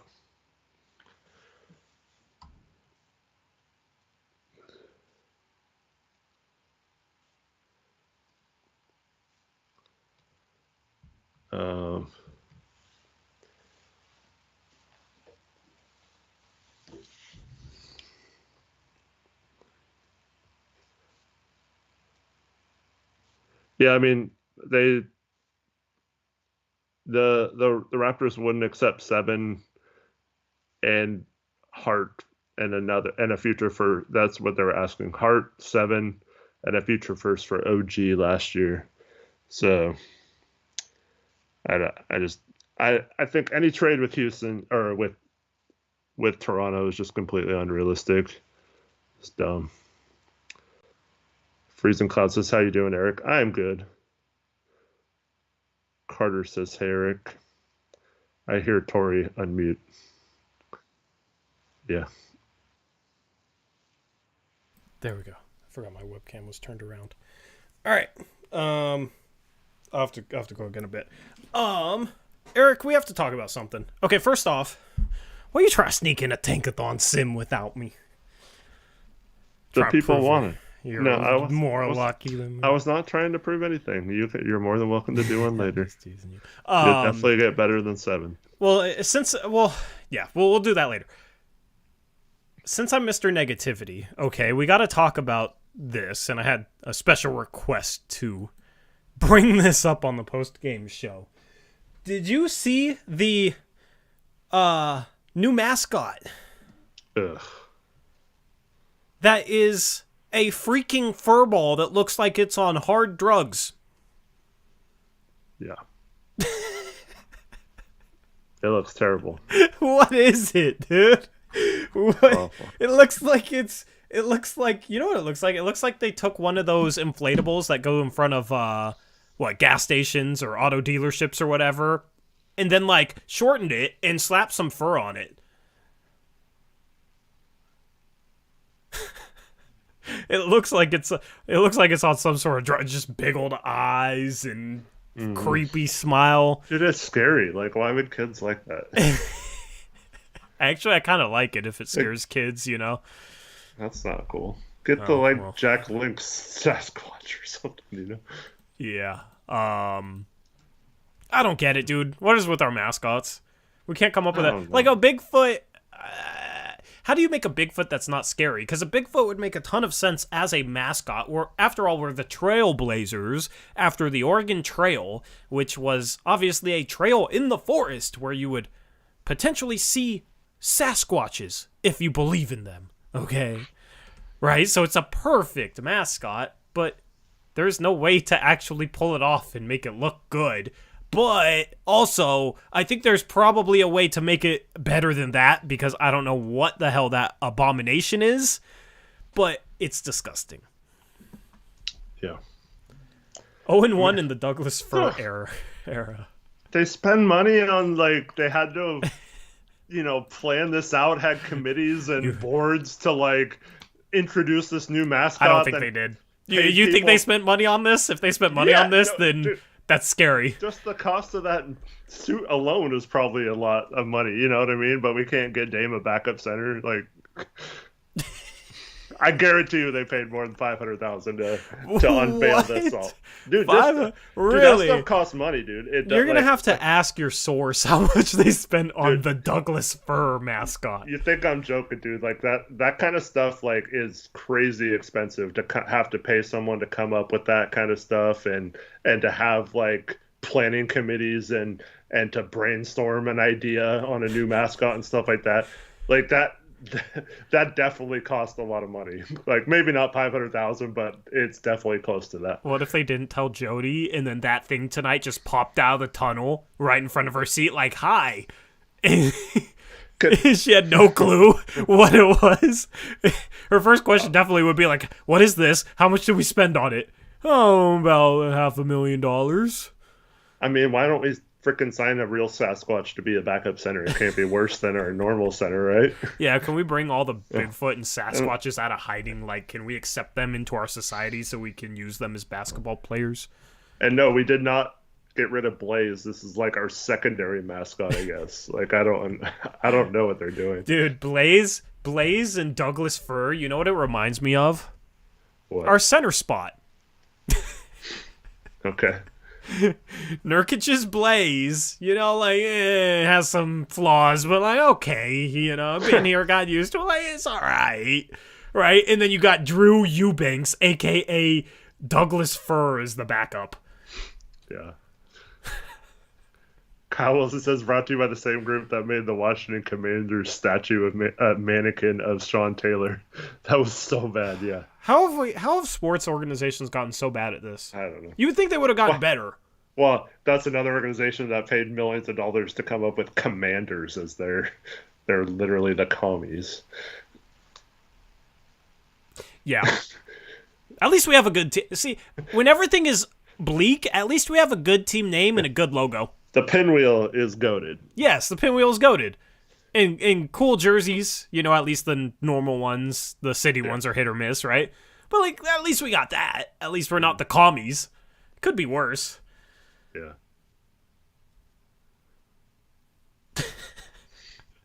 Anyway, there's your positivity. At least we're not the commies. That's quote of the night right there. Oh,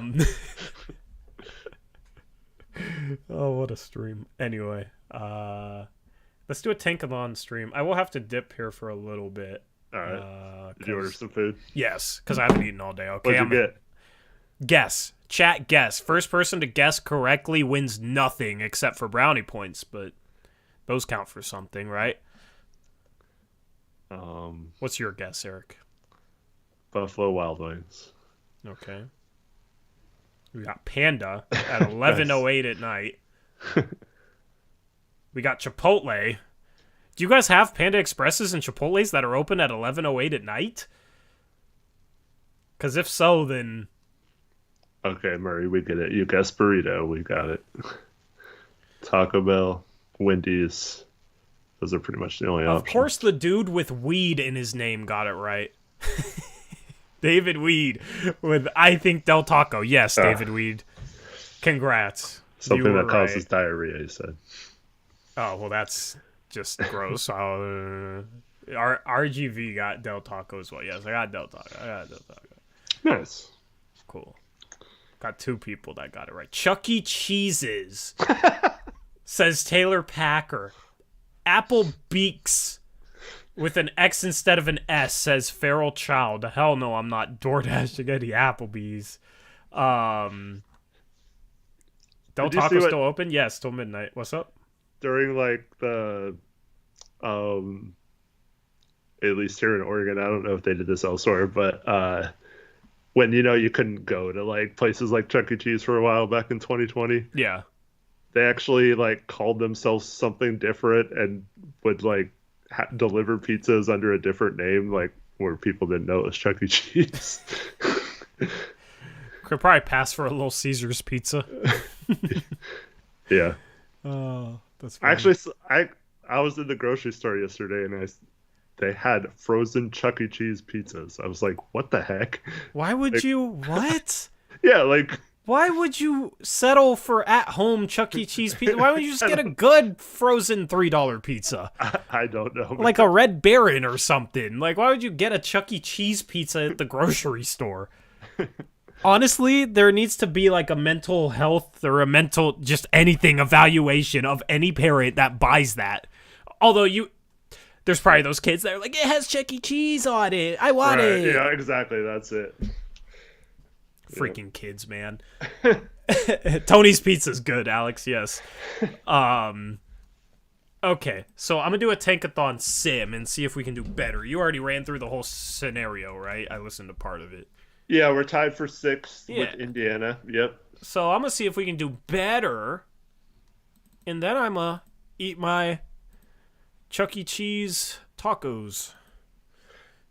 Alvin James says, if Blazers won the lottery and Orlando got number 2, would you trade Dame and fillers to match contracts for number 2?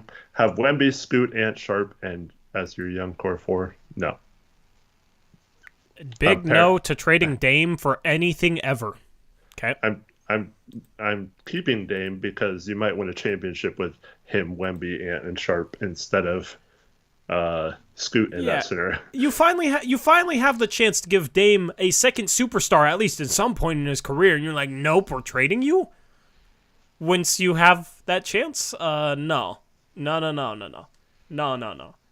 Big N-O. Let's Tankathon. And let's simulate this thing, and let's scroll up and see if we do better than 7th. Or if we do worse. Okay, top 10, normal. 9 is Washington. 8 is Portland. We did worse.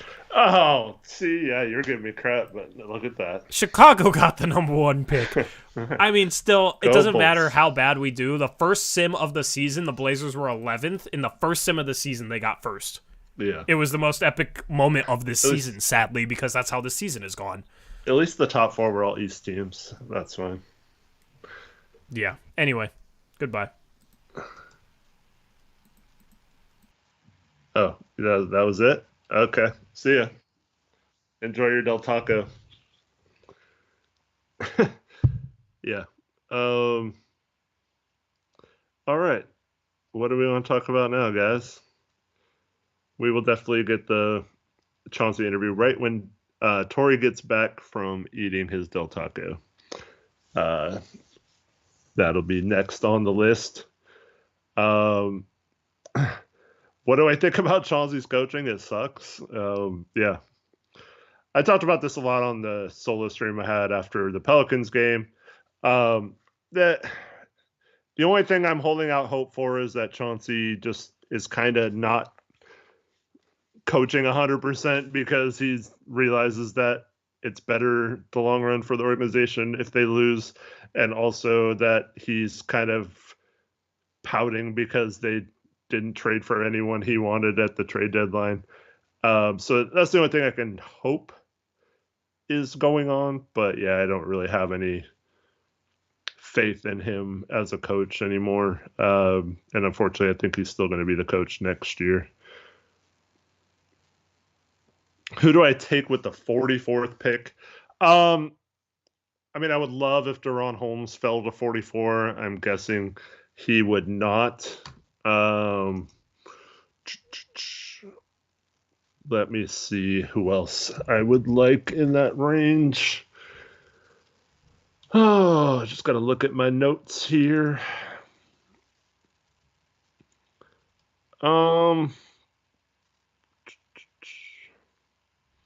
I think the Blazers might end up finally taking some international players in this draft too. Just they've talked a lot about stockpiling some of their future assets. Man, I don't really like a lot of the second rounds. But yeah, like James Najee's an international prospect that I've seen linked to Portland a few times. If he's still on the board. Yeah. I don't know, a lot of guys I like in that range are like wings, like shooting guard, small forward types, and kind of depends on what we get earlier in the draft. Because I wouldn't want to take another one if we already took, say, like Cam Whitmore or something like that. Like, I don't want to keep drafting those guys. So that might be the time to maybe trade for future assets. Or, you know, maybe you could package 23 and 44 to move up to like 20 or something to make sure you get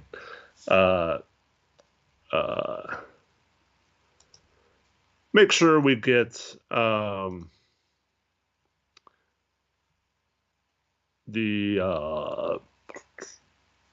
make sure we get Lively, because I think that's really important. I've not actually done that my bracket yet. I was going to do it tonight or tomorrow. I do really like Houston though, as long as Sasser's healthy. I think they are going to be very tough. No, I did not, Bri. What did they say? Thoughts on Adam Bona? That's one guy I haven't done a lot of research on, so I still need to do a little bit more on him. I have a couple of UCLA games on my DVR from earlier in the season.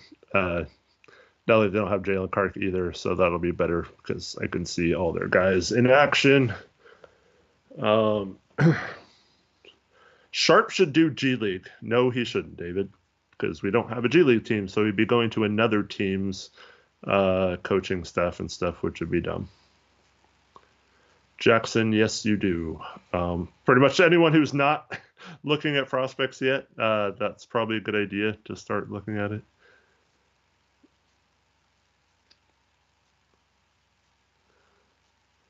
I mean, Brian, we went off on about that at the beginning of the show. That's basically what we were saying.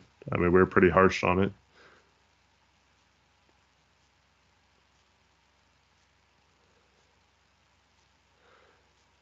Did Knight do something stupid antagonizing ownership? I don't remember if that was before or after the offer, but yeah, there was some sort of hit piece in, I think it was the New York Post or something about Jody.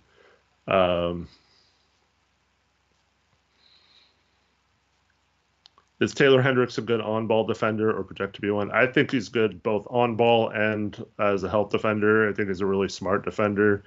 Um, I think he has potential to be like a Jaden McDaniels type. Maybe not quite as good laterally as Jaden, but I think it's I think he's going to be in that mold. And I don't think he's going to be there at 22 or 23. So I think you pretty much have to take him at the late end of the lottery if you're going to get him. Could I get a bucket or two if I were given 25 minutes per game for the Blazers? I mean, yeah, because teams wouldn't guard me. If I was playing against the Blazers, I could definitely get a bucket because all I'd have to do is pump fake and I would be wide open. But yeah, so yeah, definitely. I mean, yeah, I mean, I'm not saying I could score a bunch, but I would get open shots if I got 25 minutes guaranteed. But yeah, I would definitely pass a lot. Yeah. I'm getting 20 on the Blazers, by the way. Against the Blazers, or yeah, against the Blazers, against them. Yeah, easily. Sure, yeah. Little Scrappy asks, when you guys gonna admit Nurk sucks? I mean, he was okay today. He got off to a very rough start. He's coming back from injury, and we're on a team that sucks around him. And yeah, Trevin says this Tory guy thinks he's so good. True.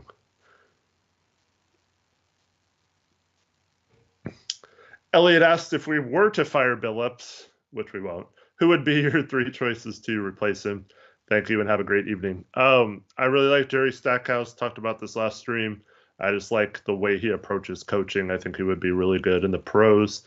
Other than that, man, I just want someone who's going to light a fire under this team, that has some passion behind what he preaches.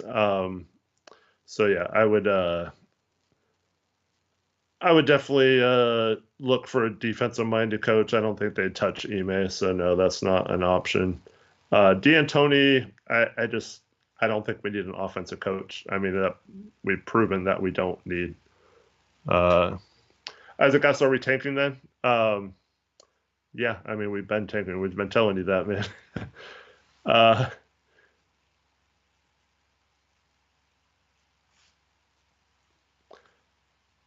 Yeah, I mean, there's a reason why Brooklyn was set to hire Ime and then basically backed out of it. I think there's going to be a little bit of time before Ime is back as a coach. Yeah. I mean, Kenny Atkinson's interesting. I don't think he got a fair deal in Brooklyn. That definitely wasn't his fault. But yeah, I don't know. I don't think he's a good enough, like we need someone with some presence like Chauncey, but can actually coach, if that makes sense. But I definitely think that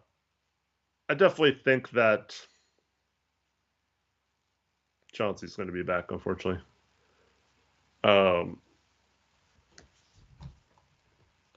Terry Porter was not a good coach, so Janelle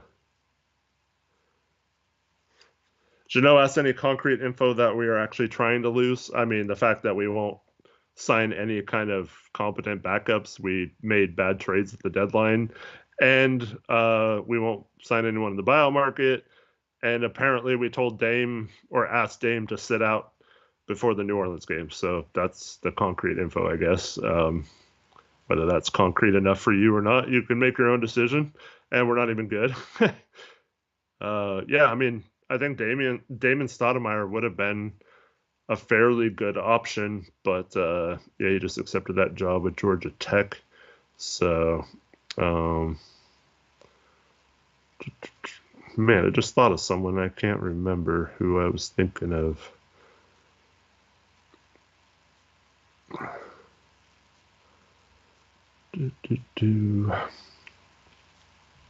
Brandon Roy should be our coach. Okay. But yeah, we definitely need someone that's like a Mike Brown type that's just going to get after players and get after them until they start playing defense. And that's going to be the case. Isaac, there you go. Frank Vogel. I'm not really a fan of retreads, but I think in this situation, this hypothetical situation, if we were to hire Chauncey, I think, yeah, that's Frank Vogel is the type of coach that could maybe, I mean, his defenses in the past have always been pretty good. So yeah, obviously you'd have to maybe get some better personnel, but yeah.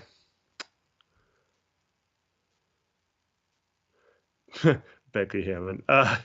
Yeah, I mean, I don't know. Becky Hammond got the perfect situation with Las Vegas. That team was loaded, and they won.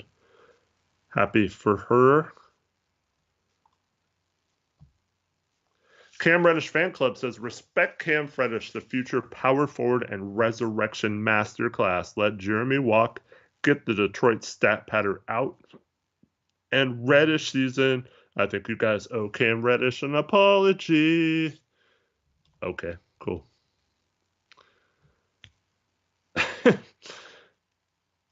Thanks for the comment, but no. Tory jump scare. Ain't no way. Ain't no way we got an account. Where is that? Did you make that up? Are you just trying to get me? No, why would I make that up? Where is it? I'll see it. I don't even think I could make that up. It's just off a little tiny bit. Yeah. I don't know where it is. It's right below AJ saying Torrey thinking he can score on the Blazers, bro, has to handle Stephen Bond first. Oh my goodness, what is happening? What is I don't know. I can't find it. I can't believe that. I can't believe that's real.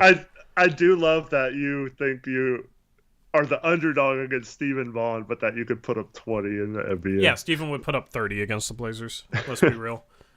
He would body our bigs. Have you seen that man? He's built like a truck. Yeah.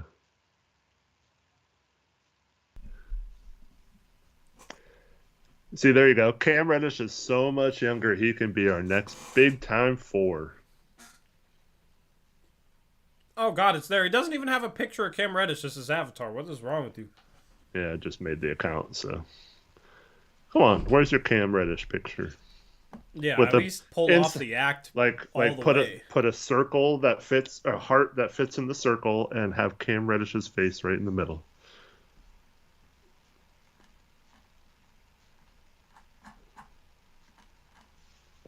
Okay, I'm going back into the abyss. All right, I don't even want to. Steve should play backup center. Not gonna lie, he's 6'2". He plays bigger than Eubanks or Watford. That's true. You could say that about a lot of people. Call me Eric Bledsoe. I don't want to be here. Okay, bye. All right. What other questions do you guys have?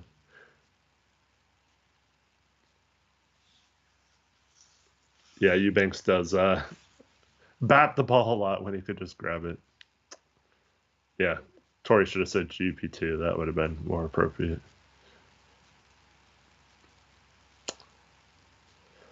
David C., a member for 4 months message. Thank you so much, David. Y'all going to be rooting for anyone in the playoffs? No.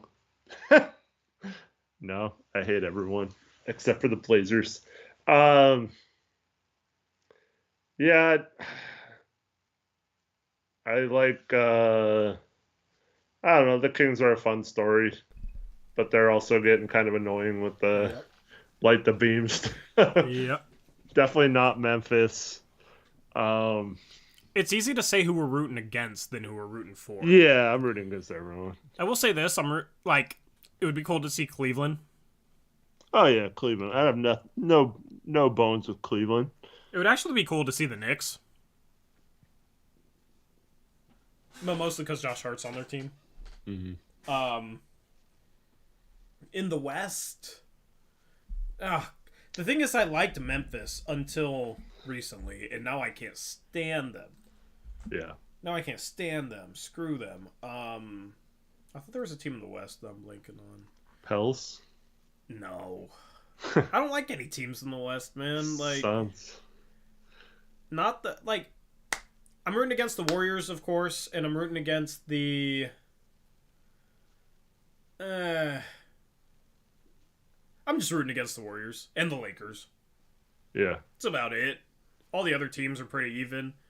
I don't know how to feel about the Phoenix Suns right now. I don't know how to feel about them. Now Cam Reddish is definitely an all-star talent. Oh, you got the picture up. Good job. Proud of you.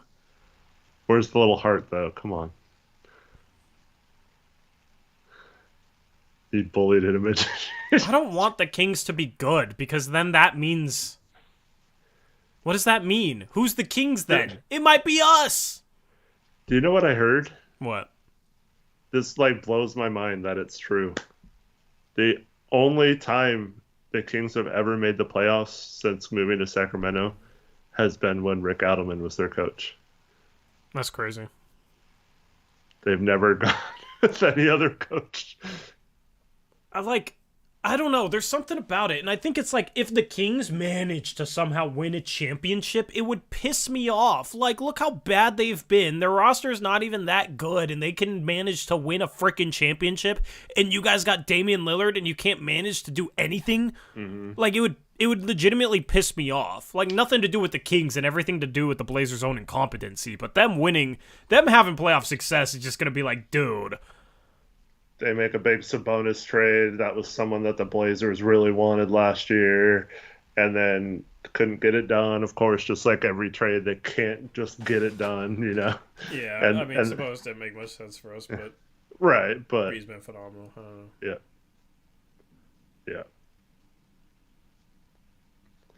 But this is the only 40-win team they've had outside of the couple Rick Adelman years as well. Mac Mall says, I love coming on stream late and watching it from the beginning. That way I can fast forward through all of Tori's Fanbase rants. Just skip the whole stream. Yeah, I mean, so what? You sit down and then 5 minutes later you're done with the stream? Ish says, I thought the Dwight James versus Aaron Fentress was hilarious today. Yeah, they made it very personal on Twitter. I thought they actually liked each other, but they got into it today. That was kind of cringe. I don't know. I didn't think it was cringe. I loved it. Yeah. It was cringe. It was just I was just sitting there on the sidelines with popcorn like, oh my goodness, this is what used to happen to me. I don't know. It was... Dwight basically said because Fentress brought up something about when he was a low-level intern at the Oregonian or something, and Dwight's like, I didn't even know who you were back then. And then Aaron got all offended by that, and then Dwight's like, you're not important enough to even know who you are, and all this stuff. Man, it was crazy. And then you had yesterday, the pro Stotts side of Twitter was hating on a former leader of the pro Stotts side of Twitter. And it was amazing. I don't know what Twitter's been on lately, or this fan base, or even the media. We're the only sane ones left, Eric. in this entire fan base. I'm just kidding. But yeah, I don't know. Twitter's been wild. Twitter's been a different place lately, man.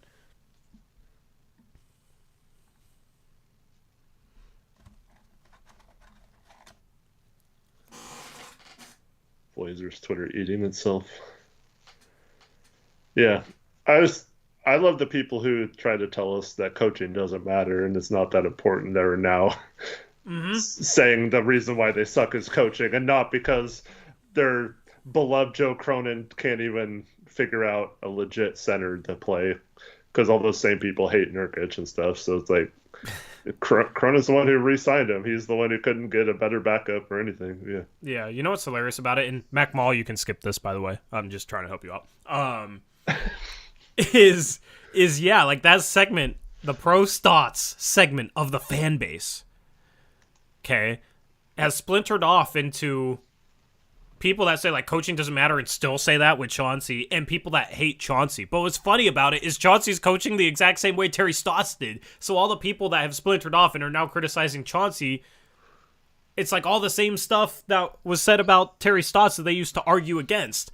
So it's like they flipped the side of the fence with two coaches that coach exactly the same. So it's like it makes less sense to do that. Maybe they came around and finally realized, they liked Stotts too much, but that's really what it was. They liked Stotts too much, that they weren't willing to criticize him. Now that they have a coach that they don't like so much, it's a lot easier to criticize him. And it's just hilarious how it's all played out. And me and you are just kind of sitting here on the sidelines. I'm sitting here like doing a prayer circle for Wembanyama, just not bothering anyone except for, a select 4 people that hate everything I say. And it's extremely entertaining. Yep. Well, speaking of Chauncey, let's listen to the interview. Oh, yeah. Well, I'm still eating. I keep forgetting that I'm eating. I'll eat while I listen to it. It's fine. It's fine. Or not. Let's listen to it. Screw it. Tacos are fine cold. I don't care. You can eat while you're listening. I could eat on stream, but, some people probably won't like that, and some people will like that, and I have more of a problem with people who do like that, so it's a little weird. All the people that have been begging me to eat nachos for a while. Okay, so this is a 7-minute. Okay, YouTube I will TV eat. has no hidden fee. I do not care. I mean, you can just take your camera off while you're listening too. I feel like my facial expressions should be up because Sure. apparently his press conference was terrible according to Trevin. So we'll see. We'll see. Fall apart there midway through the third quarter. It started before that. I thought we had we started the game awesome. Obviously had a great first quarter. And, in the second quarter, it started to kind of, you could feel it kind of slipping a little bit. And they got more aggressive. They got more physical in that quarter.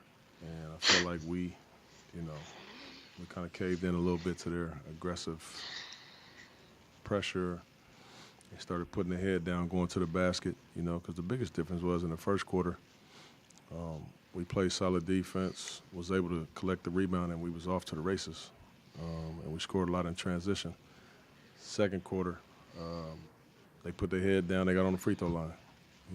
That's the reason why any coach wants to get on the free throw line, especially on the road, because the other team can't run. They got to take the ball out. Even though they missed a ton of free throws, got your whole defense get set up. That changed up how we could score, so easily. And then in the third quarter, they came out just a lot more aggressive. Now their 3-ball started going. So 3-ball started going, and they still was able to regulate, our run. Wait. So he said them getting to the free throw line and missing free throws made it harder for us to score? Mm-hmm. I've never heard of that before. I've never heard anyone say that before, but okay. Also, just once again sick of the other team got more aggressive and we didn't match that, or we couldn't handle their aggression. Yeah, no crap. That's your job, is to like teach this team how to handle aggression. That's been the problem all freaking year. That's been the problem long before you even got here, and you were supposed to figure that out, how to solve that problem. But yeah, you just continue to do nothing about it, and then just say, "Oh, it came out fine," and then they got aggressive, and we couldn't do anything. What am I supposed to do? Yep. Anyway, what's up, Rip City highlights? All right, let's just listen to this. Trevin, let me know when it's the bad comment, in case we think it's just par for the course with him, because we might think that. I don't know what to expect right now. Runs with the free throw line. And it just was tough, and then we couldn't make a shot, man. We couldn't make a shot, and I had to start making subs, and our bench really struggled tonight, obviously. But we couldn't make twos in the paint. We couldn't make threes. It was a snowball, man. When they get their defense going like that, aside from making shots, is it just really difficult for you guys to even come close to handling that without Jeremy, someone with a little more height, a little more athleticism to create some shots? Yeah, we missed him. We missed Jeremy, But when they get it going like that, we don't have enough poise at times that when teams make runs to just settle down and run a play, call timeouts and try to run plays, get back on track, get the ball moving, not just ISO. They're a really good help team.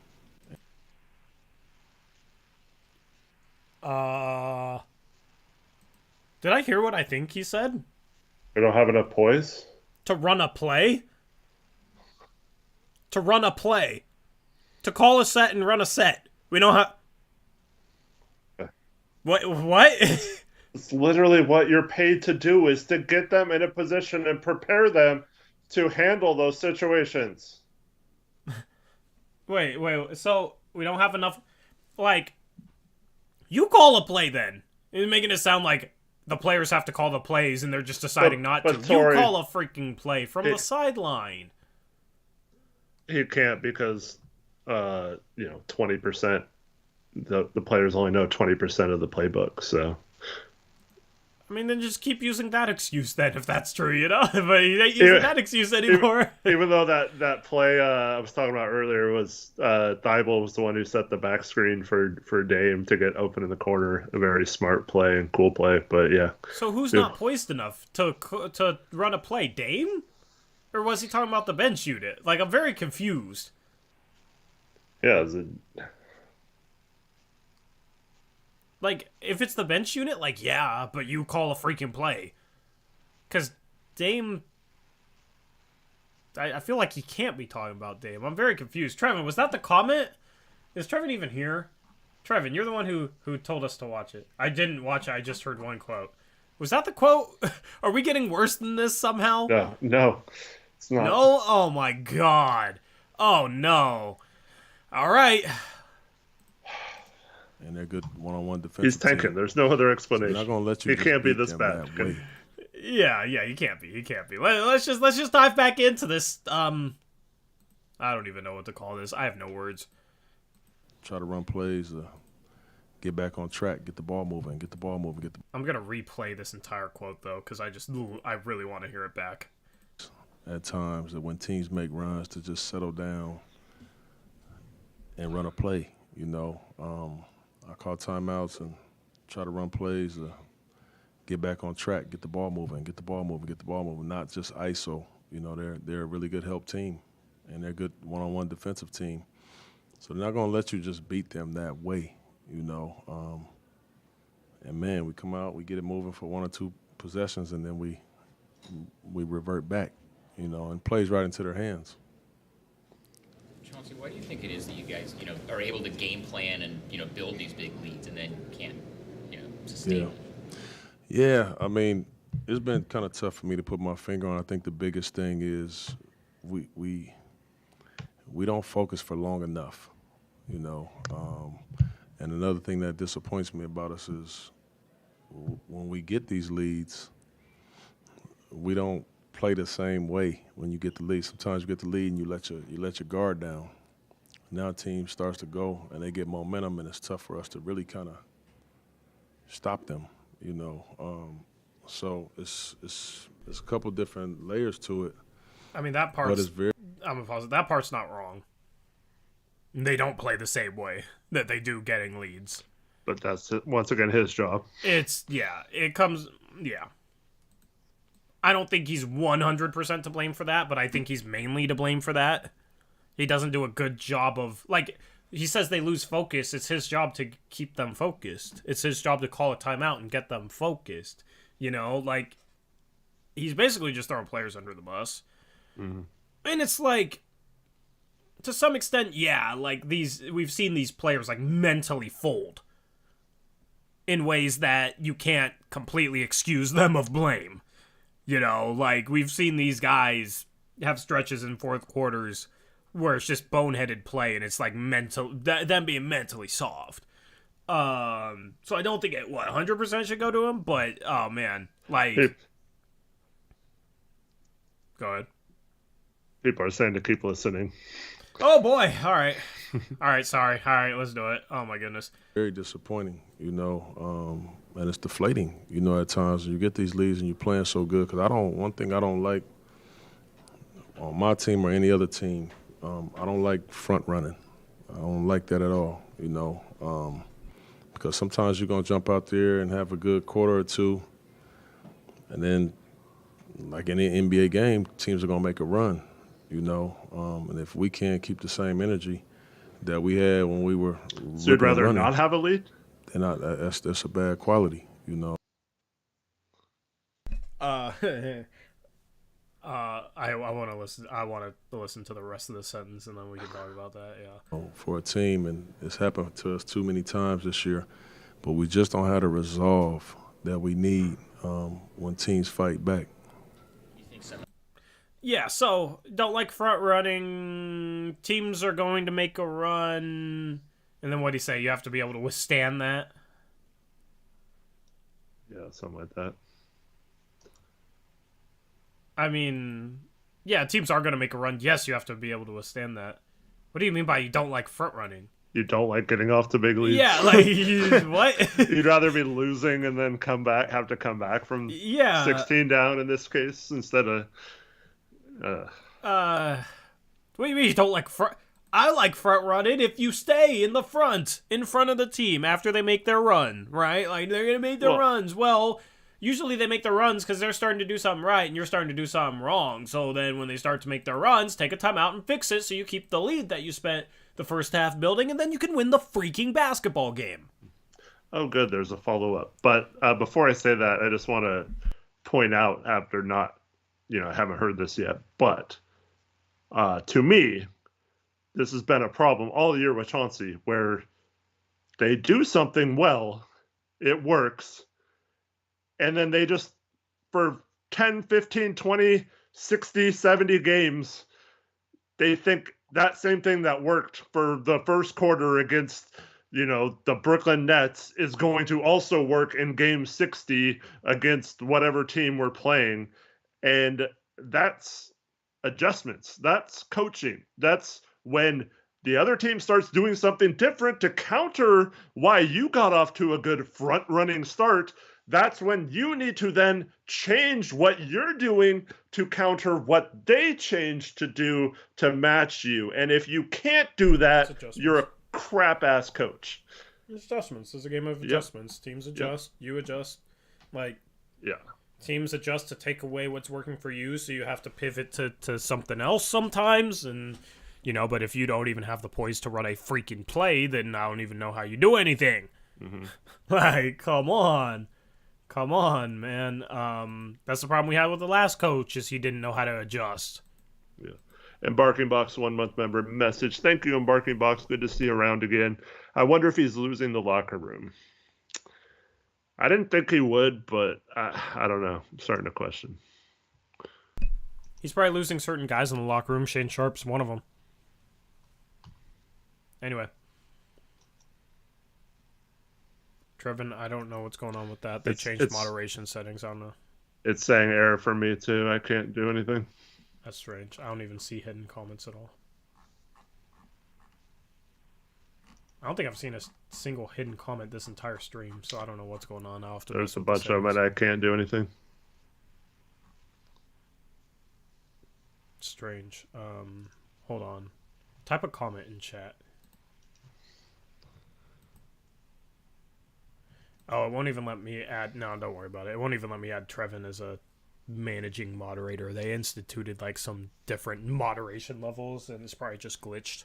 So, nothing we can do right now. We can try and figure that out. All right, let's listen to the follow-up. That might be about. When teams fight back. You think some of that might be about some of the stuff you were talking about pregame with, there not being that many veterans on the team and being so many young guys who maybe haven't been through it enough times? That has a lot to do with youth, and inexperience. I can't expect a lot of these guys to understand that yet. They don't know, They get in these games, and these games mean so much at this time of the year, not only for us but for the other team. And so teams are playing with real desperation, and our guys are so young, they don't even know what that means. They just know it's a basketball game, and then we got a few guys on the roster that are old enough to understand, and it's frustrating for them too, So it's very difficult, man. It's very difficult, but we all I say this all the time, and I mean it when I say it, like, we all just have to be better, and that's no cliche, that's nothing. Like, I got to do a better job of preparing us, of probably subbing at better times, but, I really had nowhere to go today. I mean, we didn't have enough guys on the bench that played well enough to say, okay, what about such and such? It was tough. It was tough going out there today.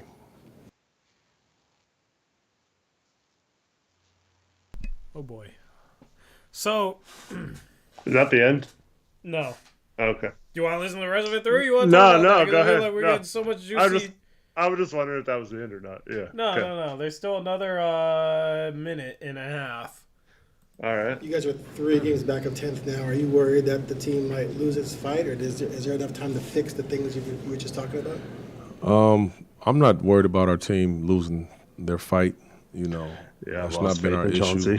There haven't been many games this year where I said, man, we just didn't fight. There's been a few, out of 70, but I don't. Sorry, I have to pause it. He implies that they don't fight after every game. We got out physical. We got out blah, blah, blah, blah, blah. He implies that after every game. Like, what he's saying a bunch of conflicting stuff that means nothing. Every loss. None of this, like, literally, all of his freaking post-game press conferences are like a media guy handing him an excuse, and then he's like, you know what? Yeah, that's why we struggle with physicality down the stretch. It's because of the youth. Yeah. Did you hear that question? A big part of that problem has to do with the young guys on the team. Youth does have a lot to do with it. Yeah, it's hard. These guys don't really know what anything means. And they don't know how to play hard. Yeah, it's youth.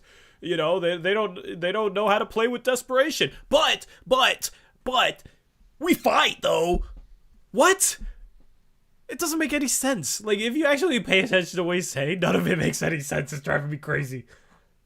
He's saying, like, what sounds good and what sounds right, and that's been his entire coaching tenure, is he says what he thinks sounds right, and it doesn't mean anything. And it's funny, because literally, right before he said, that's no cliche, I was literally sitting there like, dude, this dude only talks in cliches. Yeah. And I think he realizes it, that he only talks in cliches. He's trying to say, I'm not talking in cliches. Yeah, you are. Well, it's gone from knowing what to, like, he knew what to say, but it was like the right things to say. Now he's just like literally grasping at straws to explain anything, and that's why it pisses me off. That's all he has, yeah. But when it's a media member hands him a straw, like, here, you need this, take it. Yeah. Say it's because of the youth. Okay, yeah, it's the youth, guys. God dang, man. God. All right, well, we still got... all right, let's listen to the rest. I don't know if I can make it through the rest without pausing again, but we'll see, because this is disgusting. I don't worry about that. I do worry about timing, This thing is It's we playing almost every other day. We knew that we had a tough weekend coming up. Well, weekend with the Knicks, and then obviously Boston Clippers. These are tough teams. So we obviously have to play better than we played the last 3 quarters of this game to be able to beat really anybody. So yeah, you worry about it. That's what keeps you up at night. Trying to prepare your team, prepare your staff, yourself for these battles. I imagine what you saw from Josh tonight is pretty similar to what you saw from Josh when he was here. It's a very Josh game. Yeah. Josh played great, man. He played great. I mean, there was several times that he had those type of nights for us, so we wasn't surprised at all about what Josh did. He's playing very well over there. And aside from when he's playing against us, we're all very happy to see him balling the way that he is. But yeah, that was no surprise to us at all. Swiffer Wet Jet prevents streaks and haze. Here, we got the Swiffer Wet Jet to clean up that messy-ass interview. There's a Swiffer Wet Jet ad at the end of that, Eric. It was very fitting. I heard it.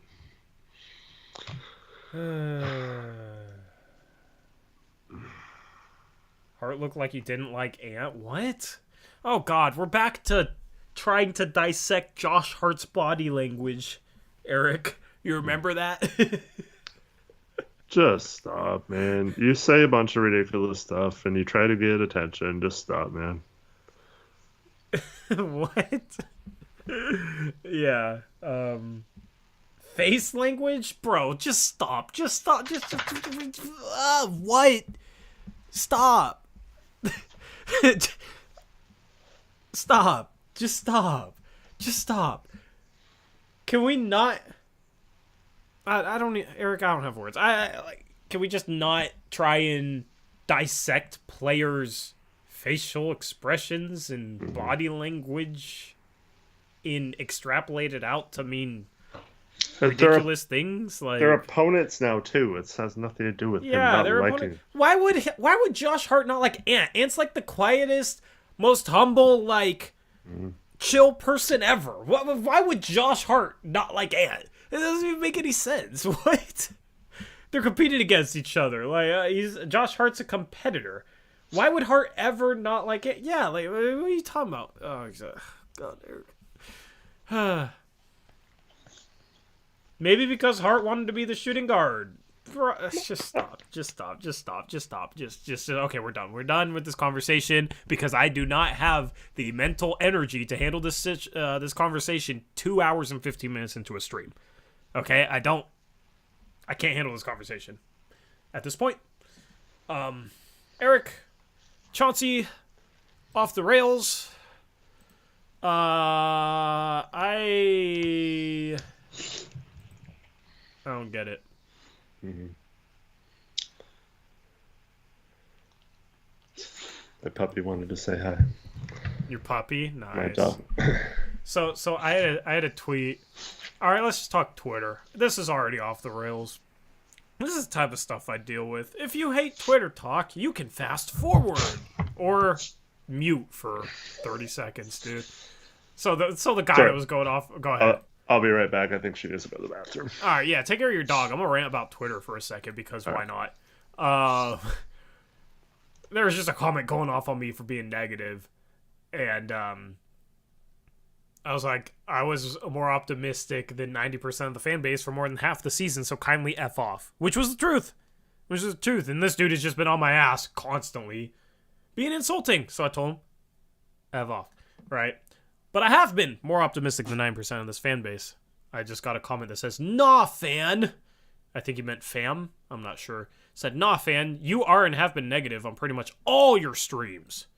That's not true, bro. Can we go back to when we were like halfway through the season and I was like, guys, the easy part of our schedule is coming up. It's here. If we just go on a run, we're only 2 games behind the 3 seed. We still have a chance to get home court advantage halfway through the season. We haven't even played well.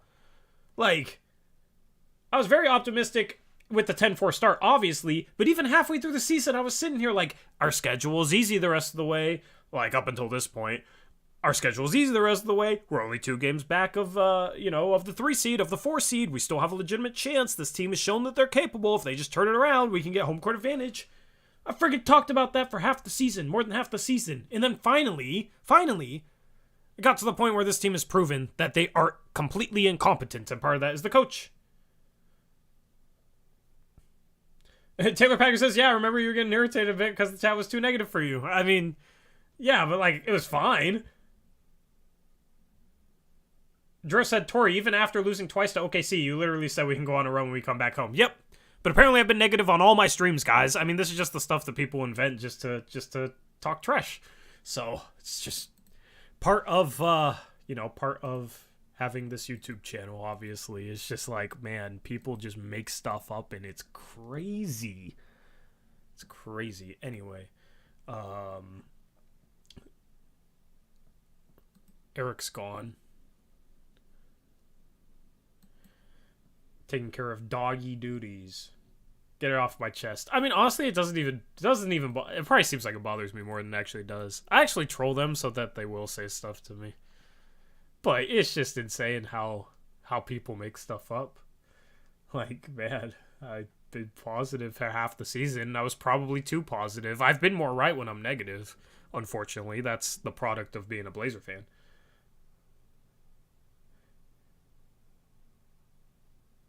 Eric said GP2 was a cancer in the locker room, and he was right. He was absolutely right. We've been right on a lot of things this year. I don't know. I don't get it. Anyway, Twitter's dumb. I should probably be on Twitter list, but it's just crazy to me.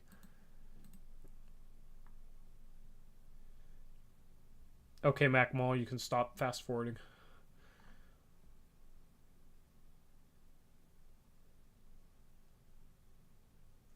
Crypto AK says, I used to think you were negative too until I watched a few full streams. Yeah, I'm not just negative to be negative, man. I'm what all you guys want. I want this organization to win. If we were a contender, I'd be positive as hell. I'm not just negative to be negative. I'm not just negative to be negative. I'm negative because the team's a complete mess. I'm a fan. I'm not going to sit here and, close my eyes and say, everything is okay, we're all right, we're fine. We're 31-38 and suck, even though Dame's having the best individual season in Blazer history. No, that's fine, though. We got this guy who hasn't been good for 150 games, but he's going to be good for us just cause, okay? Wake me up when we're in the finals this year. I'm not going to do that. I've seen this story too many times, man. So. Anyway, Eric, you're back. My rant is over. Missed out on the fun. Yeah. Rants are entertaining, though, to some people, so I will keep ranting, I guess. I mean, at this point, I'm just trying to entertain you guys, because this team isn't going to entertain anyone. And, cool, I get to put Hogwatch in a 5-minute timeout for being a bozo. I can't put anyone in timeout. I help you too much, Hog, with all your graphics, to take this trade Dame crap lightly, okay? Let me have my piece, please. I was going to plug your channel for Padres fans, but you know what? I'm not going to do it now for the 2 Padres fans that are in here. Do not watch the Hog Watch. Anyway. Eric. Yeah. Where do we go from here? Bro, I can't even put people in 5-minute timeouts. I know, I can't either. YouTube, fix your platform. Yes, Tyler.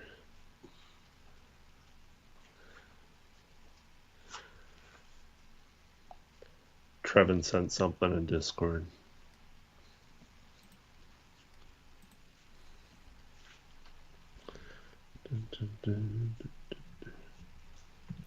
Yeah, Trevin, that's what I said I was going to look at after the stream. Because that's a lot to read. Yeah, they added, I don't know what YouTube's doing. It's good old YouTube, though. I mean, never expect anything less from them. But, yeah, that's exactly what I was talking about. It's like there's now a managing moderator and just a moderator, and I don't know what the difference is. I don't know.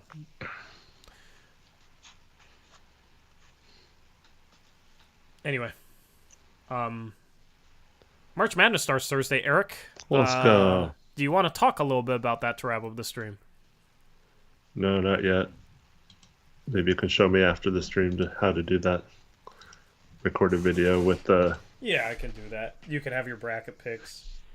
Anyway. Rugs89 New York says, how do y'all feel about the Cam Hart trade? It was good for New York, obviously. Yeah, great for New York. Good job, New York. Great job.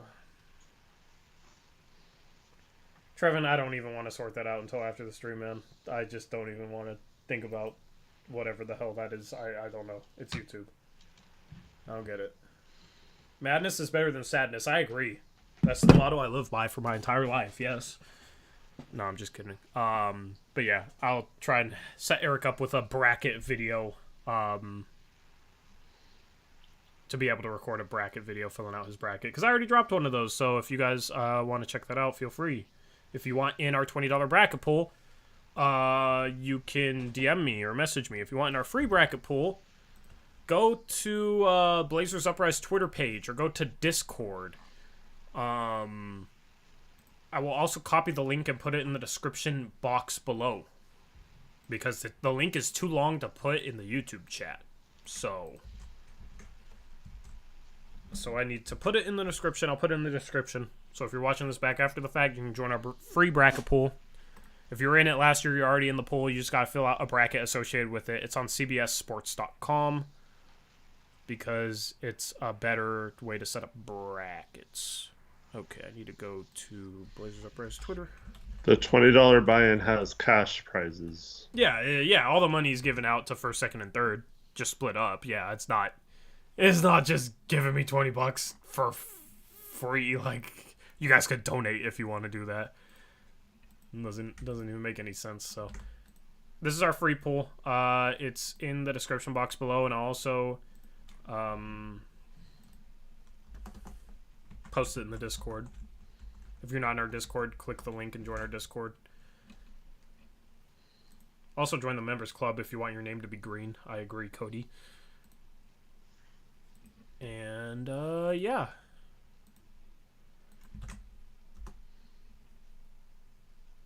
Anything else? Thanks everyone for watching the show. Appreciate it. Obviously no show tomorrow. We'll be back with Blazers Uprise on Thursday, and then the Blazers don't pick until Friday, so we'll have Blazers Uprise live Friday night after another home loss to the Celtics. Yep. Get that tank train rolling downhill. Okay, let's go downhill as fast as we can. Blazers tied for 6th in lottery odds, which is awesome. I mean, they still could hypothetically get to 5th. They have to make up 3 games on the Magic. That would be tough. But the Blazers might lose every game the rest of the year. Who knows? Anyway, that's a wrap. We're out of here. Thank you to BetOnline for sponsoring this promo code, or sponsoring this post-game show. The promo code is BELIEVE, BLEAV, for a 50% reward bonus. We're out of here. Catch you on Thursday. Until then, as always, peace out. Go Blazers.